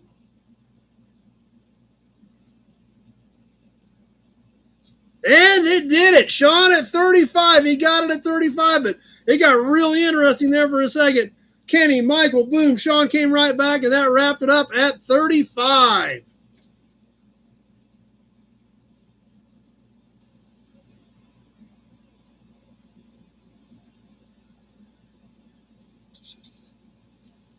Open. I figured you were ready to open it.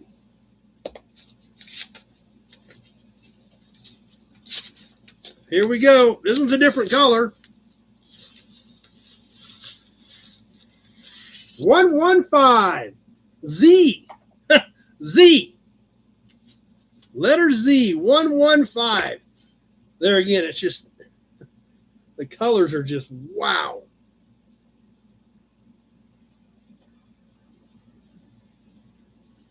Yeah, great. It's just, it's fun pulling these things out.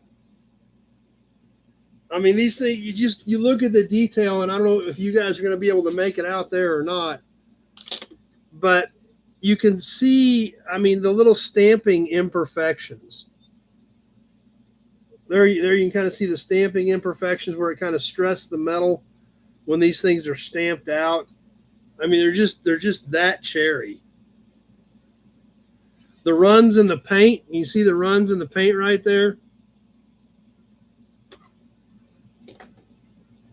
Yeah, it's cool. It's fun. It's actually kind of fun sliding these things out, doing a couple of them a night and just being able to open them up for the first time in 50, 60 years.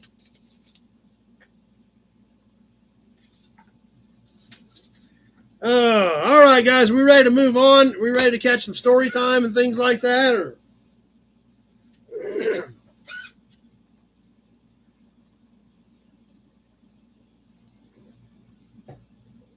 because yeah, we're already after 9. So yeah, we'll go ahead and catch some story time, work our way through some stuff, and save some more of this stuff for next week.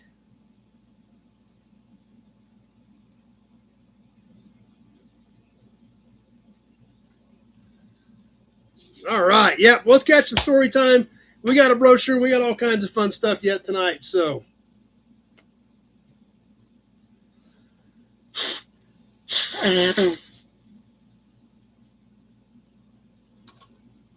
Hudson badge.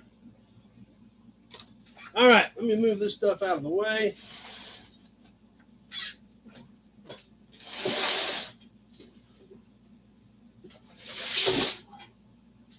And get ready for some story time.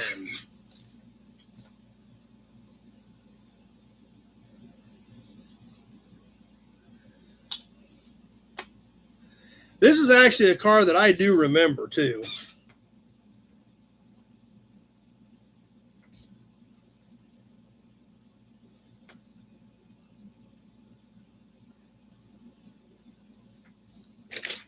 So, tonight on Story Time, we're going to talk about the 1976.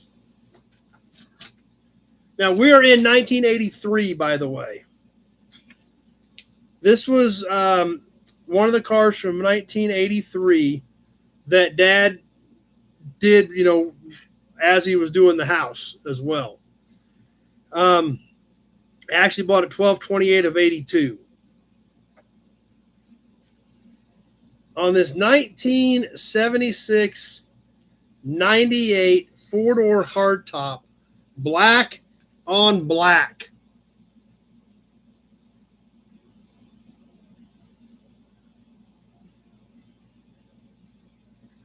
So I do kind of remember this car, actually. Seems like we took it to Abilene one time to my aunt's, and I remember maybe we took it when we looked at 57 Buick. I don't remember about that. But 1976 98, black on black. So I looked at this file last night. I didn't remember all the details on this car. And I found it was kind of odd because there was a receipt from Illinois in here for the car. Dad actually bought this from Wheel Oldsmobile in Libertyville, Illinois. I don't know. Probably up by, since it's a black on black 98, it's probably from up by Chicago somewhere. I'm just guessing. I don't know if they had to clean the car out or what before they picked it up, but it was a black on black 98, probably came from Chicago. So anyway, bought this car in December of 82. And I looked at the car deal, and the amount total of sale price is $1. And that's literally what the deal says. $1. Amount of total sale price, $1.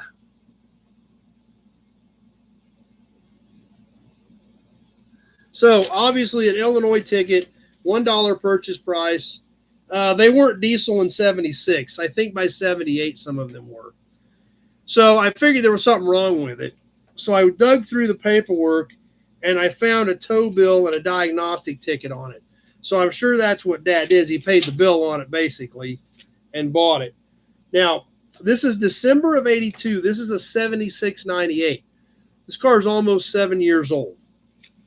So we're talking about, in today's world, like a 2019 vehicle. Okay.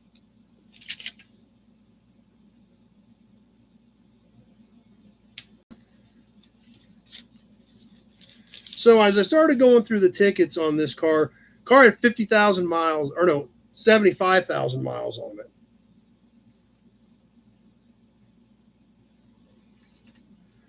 So the car has about 75,000 miles on it, which was a lot for a 7-year-old car. That could have been true, Big Job. So, okay, that's it. And this is what we're going to see. It said it dropped a valve.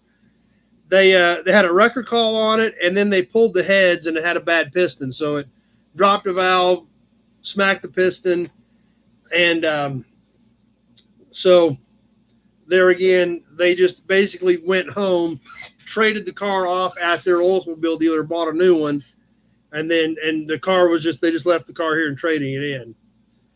So let's look at the repair order, and then let's look at the tickets.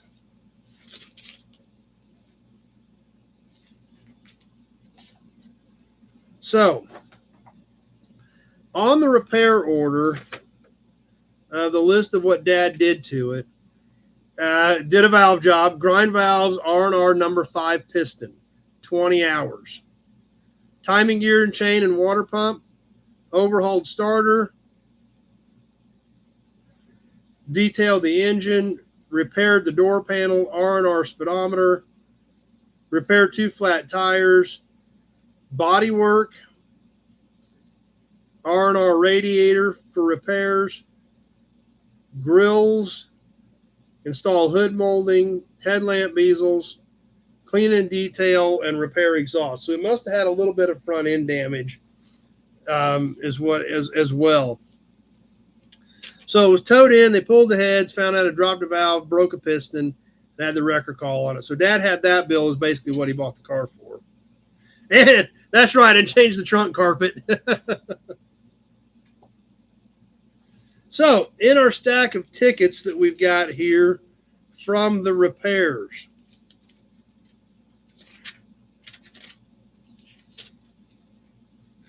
so there is some, here's a ticket for the grills.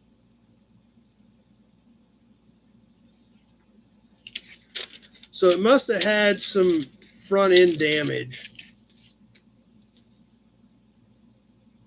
Grills, hood molding, headlamp doors.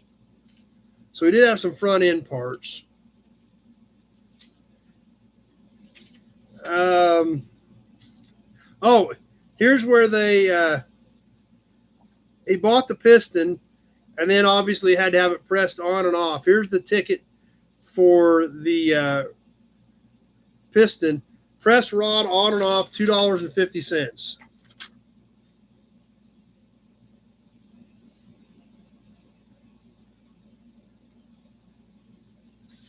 Oh, that would make sense. I hadn't thought about that. The grills, headlight bezels, Dad said from all the salt up north, it was all ate up. The chrome was all ate up. So that's why he put new grills, hood molding, and headlamp doors. That's why he put all that on. It was all ate up from the salt already. So that would make sense because there's no... and you probably painted the header panel because there's some paint, a ticket for some paint too.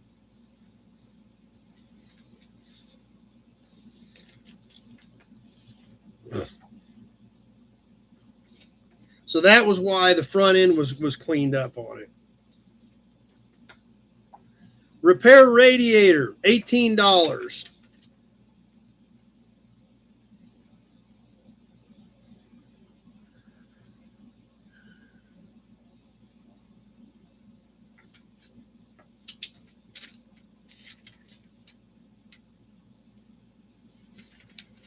So basically, other than doing a valve job and putting a piston in it, this was just, some cosmetic stuff. So, hey, Mike from Texas stopping by.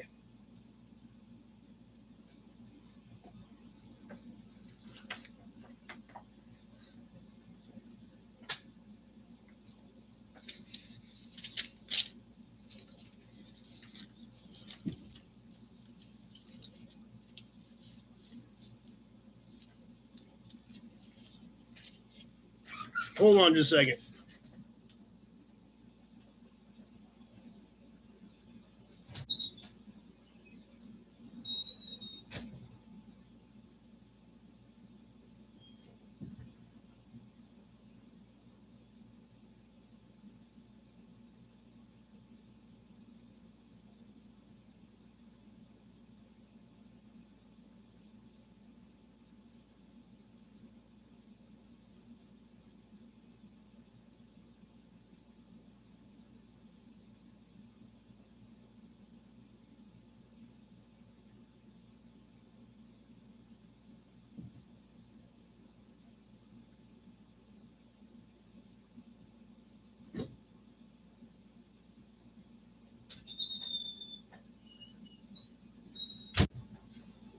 Okay, I'm back.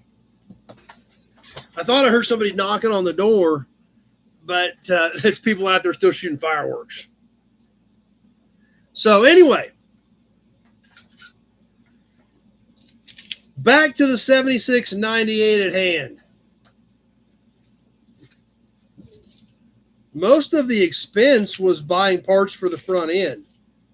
Grills were $84. Hood molding, headlamp doors were $56. So I had about $140 in front end trim. But the rest of it, other than, a piston and a few other knickknack things, wasn't a lot of money, just a lot of time. Timing gear and chain wasn't that much dollar wise. Mainly, it was just the front end parts.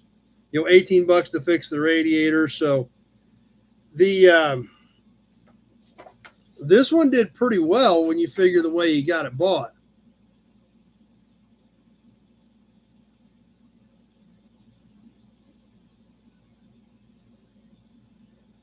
So when it was all said and done,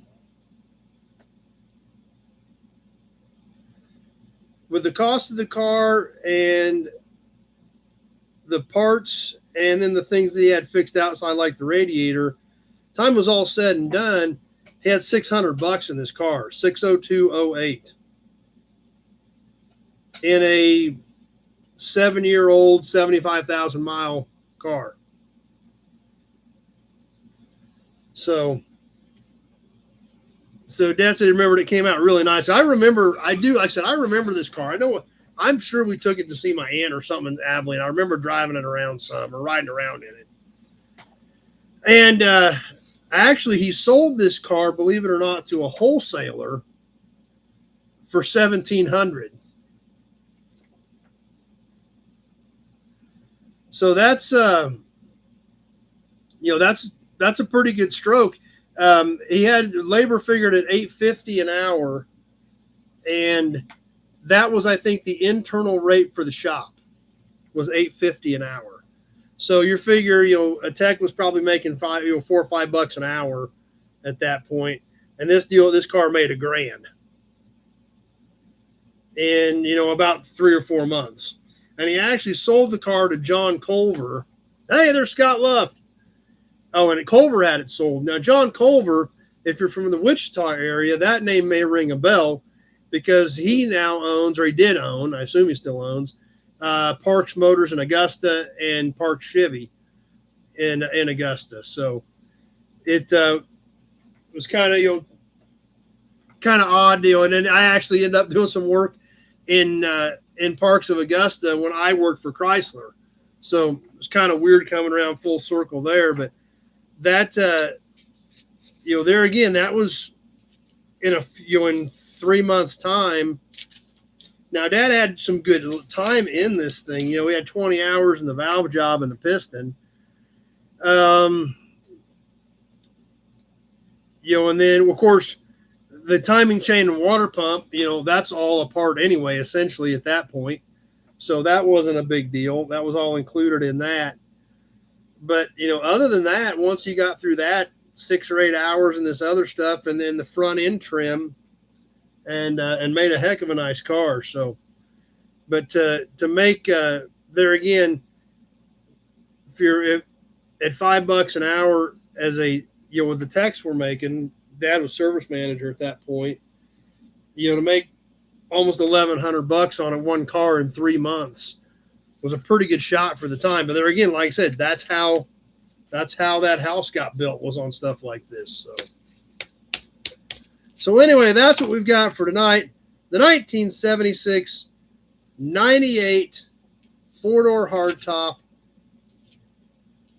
in black on black.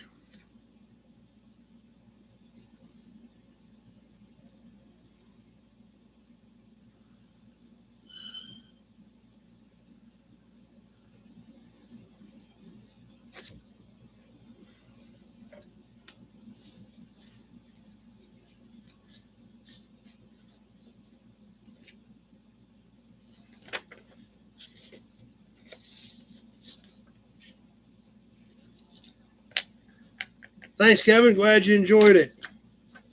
Whoops, pictures go back in the scrapbook, not the file. All right. I think that was actually the last car we had for 1983.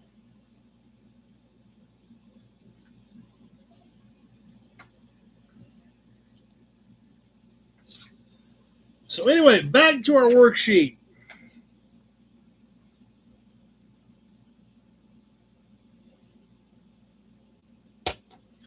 How about a badge? You guys ready for this badge? This thing is super killer. This badge has actually been laying there for a couple weeks. We just haven't gotten to it, so we're going to go ahead and squeeze it in tonight. Hey, Kevin L. hit us with another supercharged super chat for story time. Boom. It's so cool when you guys like these segments enough to hit us with a supercharged super chat, especially story time, because like I keep telling you guys, this is a piece of my childhood, and it's these pieces that led us to where we are today, to all you guys sitting here watching this knucklehead right here babble into a webcam. But it all started with all this stuff 40 years ago. So super cool when you guys hit us with the supercharged super chats for story time. I love it. Thanks, Kevin L. I definitely appreciate it.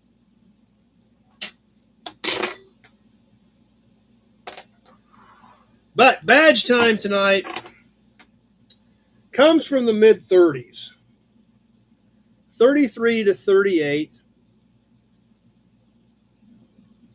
And they listed as a crank hole cover or as an optional deluxe trunk emblem. Big job. That's right, Big Job. You're 100% right. It's that opportunity to go out and make things happen, just like all those people we talked about coming through Ellis Island.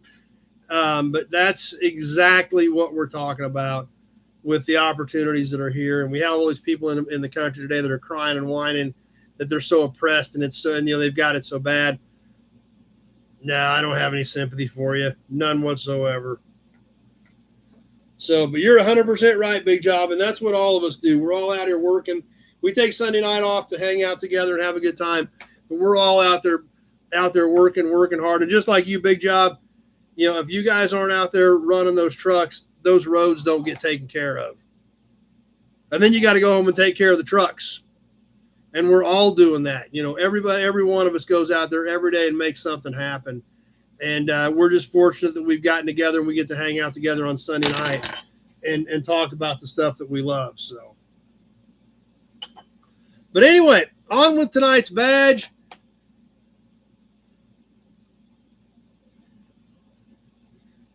And it's like I said, this one's really cool. Let me get a little more specific. This badge is from our friends at Packard. Yes, it's a great one. I actually got this from Tim, Mr. Goodpliers. He traded this to me. I had spotted that he had it a while back. I'd kind of forgotten about it. When he was up here for the gathering, he spotted some stuff that he wanted. Something just dinged. Not sure what that was.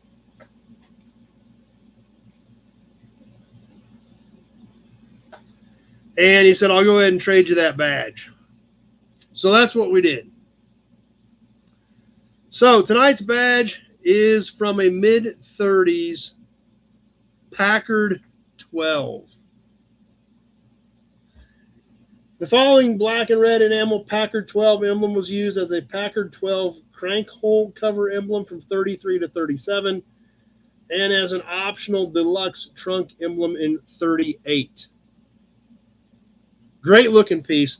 This is a really cool badge. If you guys can see from the profile, the little Packard symbol is actually a separate piece, believe it or not. There it was. Michael Glagola hit us one. Thanks, Michael Glagola. I heard that ding. I didn't know what it was. I was in the American Auto Emblem page. So we're giving a supercharged super chat out for Michael Glagola hitting us up with a superstar on Facebook for story time. Thanks, Michael. Story star charged. I heard that ding, but I was in the other screen, so just took me a second, Michael, but we got to her. Thank you.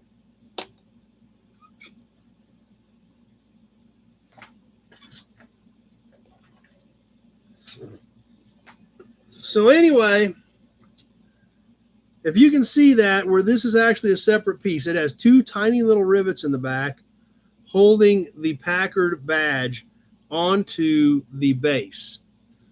The black is enameled on the main badge. It actually is a stud mount and a pretty cool piece. So it is 2 1/4 tall. Yeah, it's a great piece, Kevin.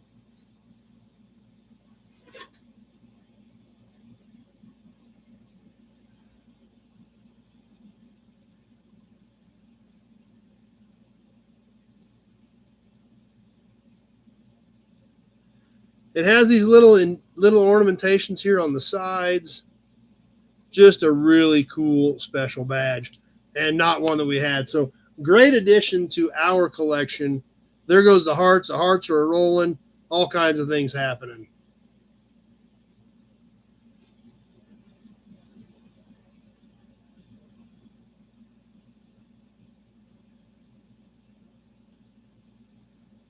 Let me text the guy real quick. He's trying to get a hold of me.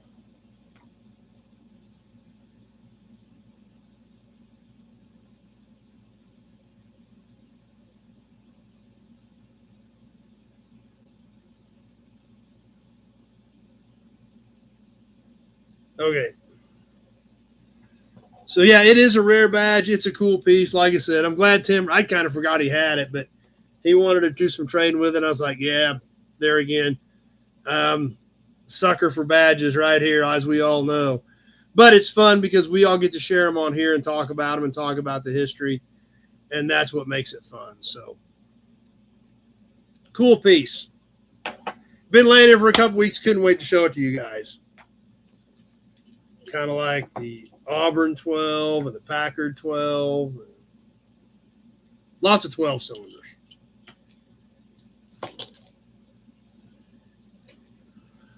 Oh, man.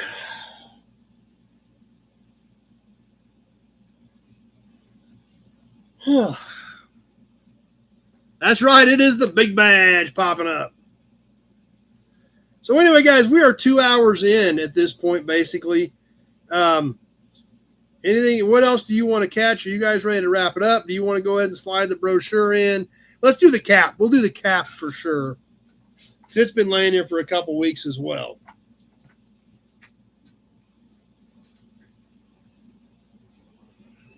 I think this cap may even be NOS. I'm not sure.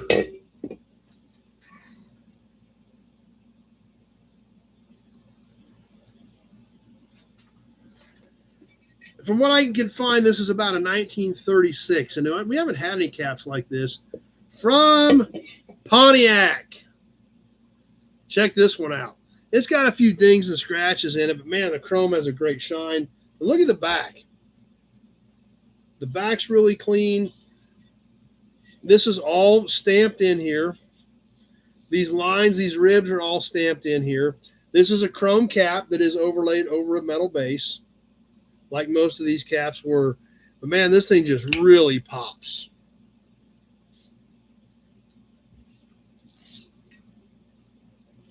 Right at 10 inches in diameter. Red is a little bit weak, but still a good looking cap. And like I said, the way this, for as much of this as goes across the front of the face, you know, if this thing had been used, it probably would have had some pretty good dents and dings in it. But kind of excited about this one. I got this at the Lawrence Swap Meet and thought it was a great looking cap. So I don't know if I've got it though. So this might be a keeper. Not sure at this point, but you know, if I've got another one, it'll pop up on an upcoming auction. But definitely a good looking cap, and I was kind of excited to add it to the collection for sure.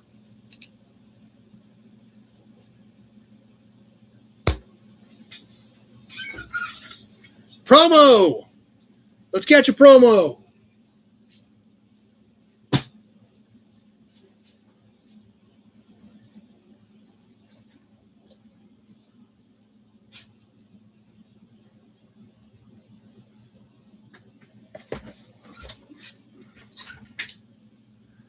Yeah, and that's true, Big Job. That's very true. A lot of kids today have never even heard of it.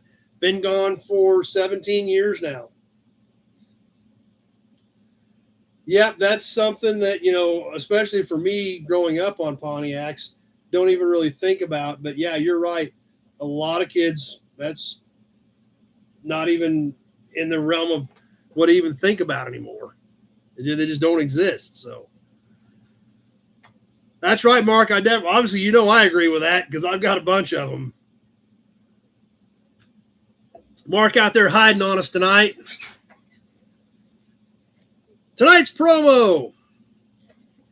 Kind of a love it or hate it car from Chevrolet. They do have their following, but a lot of people weren't big fans of the 1976 Chevy Vega. This one in antique white.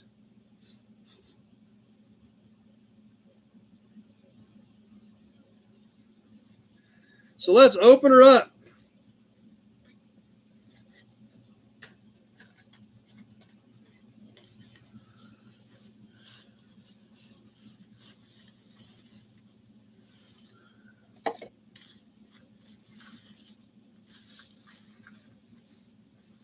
And there she is. There again, compact car of the 70s, you know, somewhat ridiculed at the time. They definitely have a following now. You know, a lot of stuff in the 70s, they were still learning, especially a lot of the compact car stuff. So were they the best? No. Were they still trying to figure a lot of things out? Yes. And, you know, a lot of guys now are starting to appreciate these cars for kind of what they were.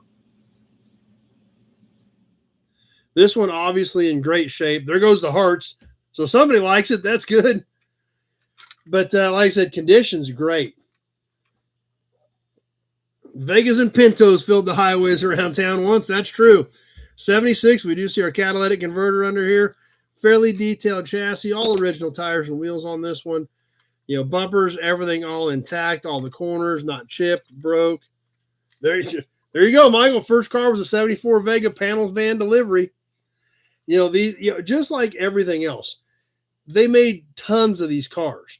People drove them. People had them. People used them. They drove them to school. They drove them every day. They learned steel rings are tough on aluminum blocks. Yep, that's true too.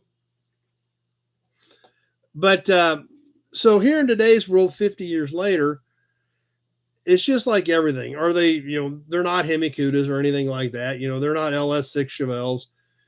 But when there were this many of them out there and people used them, and even if it was just basic transportation, people still get attached to them. And that's why we're starting to see some guys, you know, a little bit of a following coming back for Vegas, Pintos, things like that. You know, they're different. They're unique. You know, if you've got a 69 Camaro, you can go park, you can go to the next car show and park next to 38 more of them.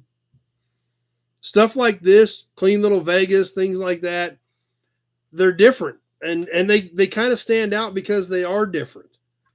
You know, the Gremlins, the Pacers, all that stuff, it's different. And in today's world, there's a lot of Camaros, there's a lot of Chevelles, things like that.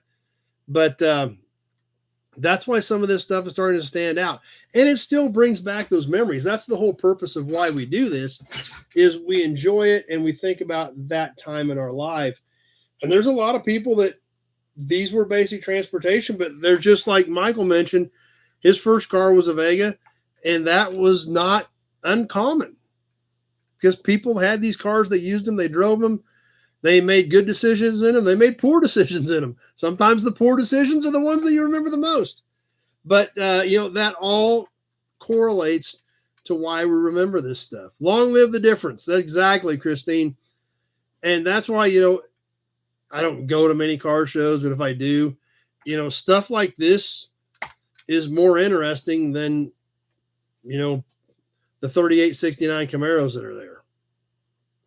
And, you know, maybe it's because I'm a little bit jaded to some of that stuff. You know, I've been to enough Meekums that there's not much I have not seen in a Camaro or a Corvette or anything like that. So sometimes the different stuff is what kind of catches your eye and makes it stand out. So tonight's promo, the 1976 Chevrolet Vega in antique white. Another good point, Dean. A lot of people put V8s in them. They were small, light cars, and you could put a small block Chevy in them.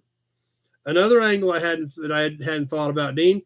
And there again, it's that connection to, okay, and especially a lot of people who in the late 70s, 80s, that's what they had to work with. Maybe they didn't have money to go buy another car. Maybe that's what got handed down and you worked with what you had. But that's how a lot of that stuff happened. And that's why I think this stuff is kind of cool and kind of different. They sold over 2 million Vegas. So they sold 2 million of them. Don't tell me there weren't people out there making bad decisions in them. Because it just didn't happen. So there's still people that are going to like them. Or like a Taurus wagon. Exactly, John. Just like a Taurus station wagon. So we're going to wrap the Vega up, add it to our Chevrolet promo collection, put small blocks in them in the 70s, and cruise the local hotspots for grudge racing.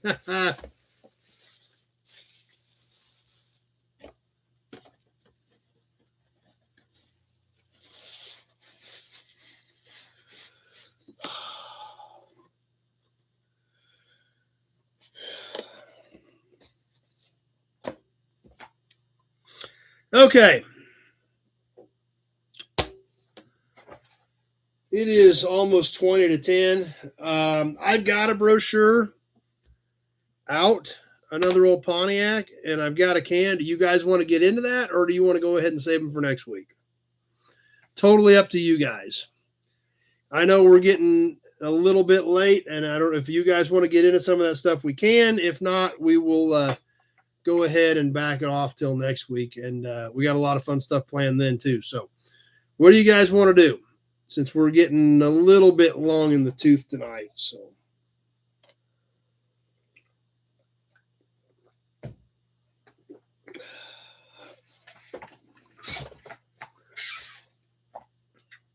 and I don't see any comments either way. But I do know we are dropping off on viewers. I know a lot of people need to get to sleep. So, whoa, I don't know what just happened there. So, Kevin L says, go ahead and call. Yeah, we've dropped a lot of viewers here over the last 10. We've lost 10 or 12 viewers here over the last 10 or 15 minutes. So that tells me that everybody is about ready to get to bed, and I don't blame you. I know it's, one thing about doing Sunday night, everybody has stuff to do on Monday. So I do appreciate you swinging by. I appreciate all the super chats tonight and the superstar from Michael. Yeah.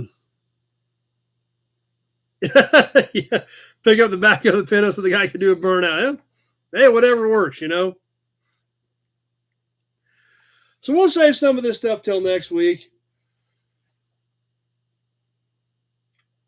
Oh, and go ahead and get ready to wind things down. Dean knows all about that the way it sounds. And get ready to wind things down for the evening. Yeah, I know, Christine. I know what you're talking about. And I know all you guys got to get up and go to work in the morning, or most of you do. So I do appreciate you spending time with us on Sunday evenings and hanging out and making this what it is. Thanks, Kevin. Because really this is, this knucklehead sitting here in front of a webcam babbling doesn't mean anything without you guys being part of it. That's why it's an interactive chat. That's what makes this thing work, and that's what makes it fun. So I appreciate all you guys taking your Sunday evenings out to be part of it, and I hope you're still enjoying yourself. So I'm getting ready to build a new worksheet, actually. So it sounds like there is definitely some, thanks for the heart, Christine. That's nice. So what we're going to do is, I think based on what the feedback tonight, we'll take a World War II section in there. We'll work an accessory section in there, all with the other stuff we've got, but we're not going to do it all every week. So we never know what we may or may not be seeing coming up on that particular week, depending on what I get put together, each week. So if that sounds fun to you guys, which it sounds like everybody was good with, I will rework my worksheet. We've been working off these for a long time, and been through multiple revisions over the years to get to where we're at today. So Kevin L likes the plan. Perfect. And that's what I've been looking for. We're kind of doing the same thing, rolling right down the list every week. So I've kind of been looking for different ideas to mix it up. And an old accessory, a World War II segment.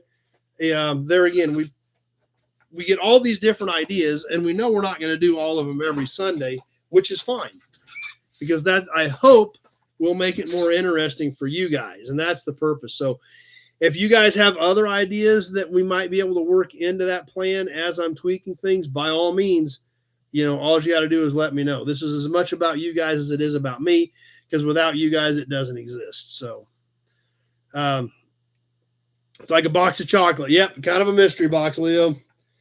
But there again, that's the whole purpose. We had really gotten into too much of a groove, I feel, of just working down my list, working down the sheet, going through the motions.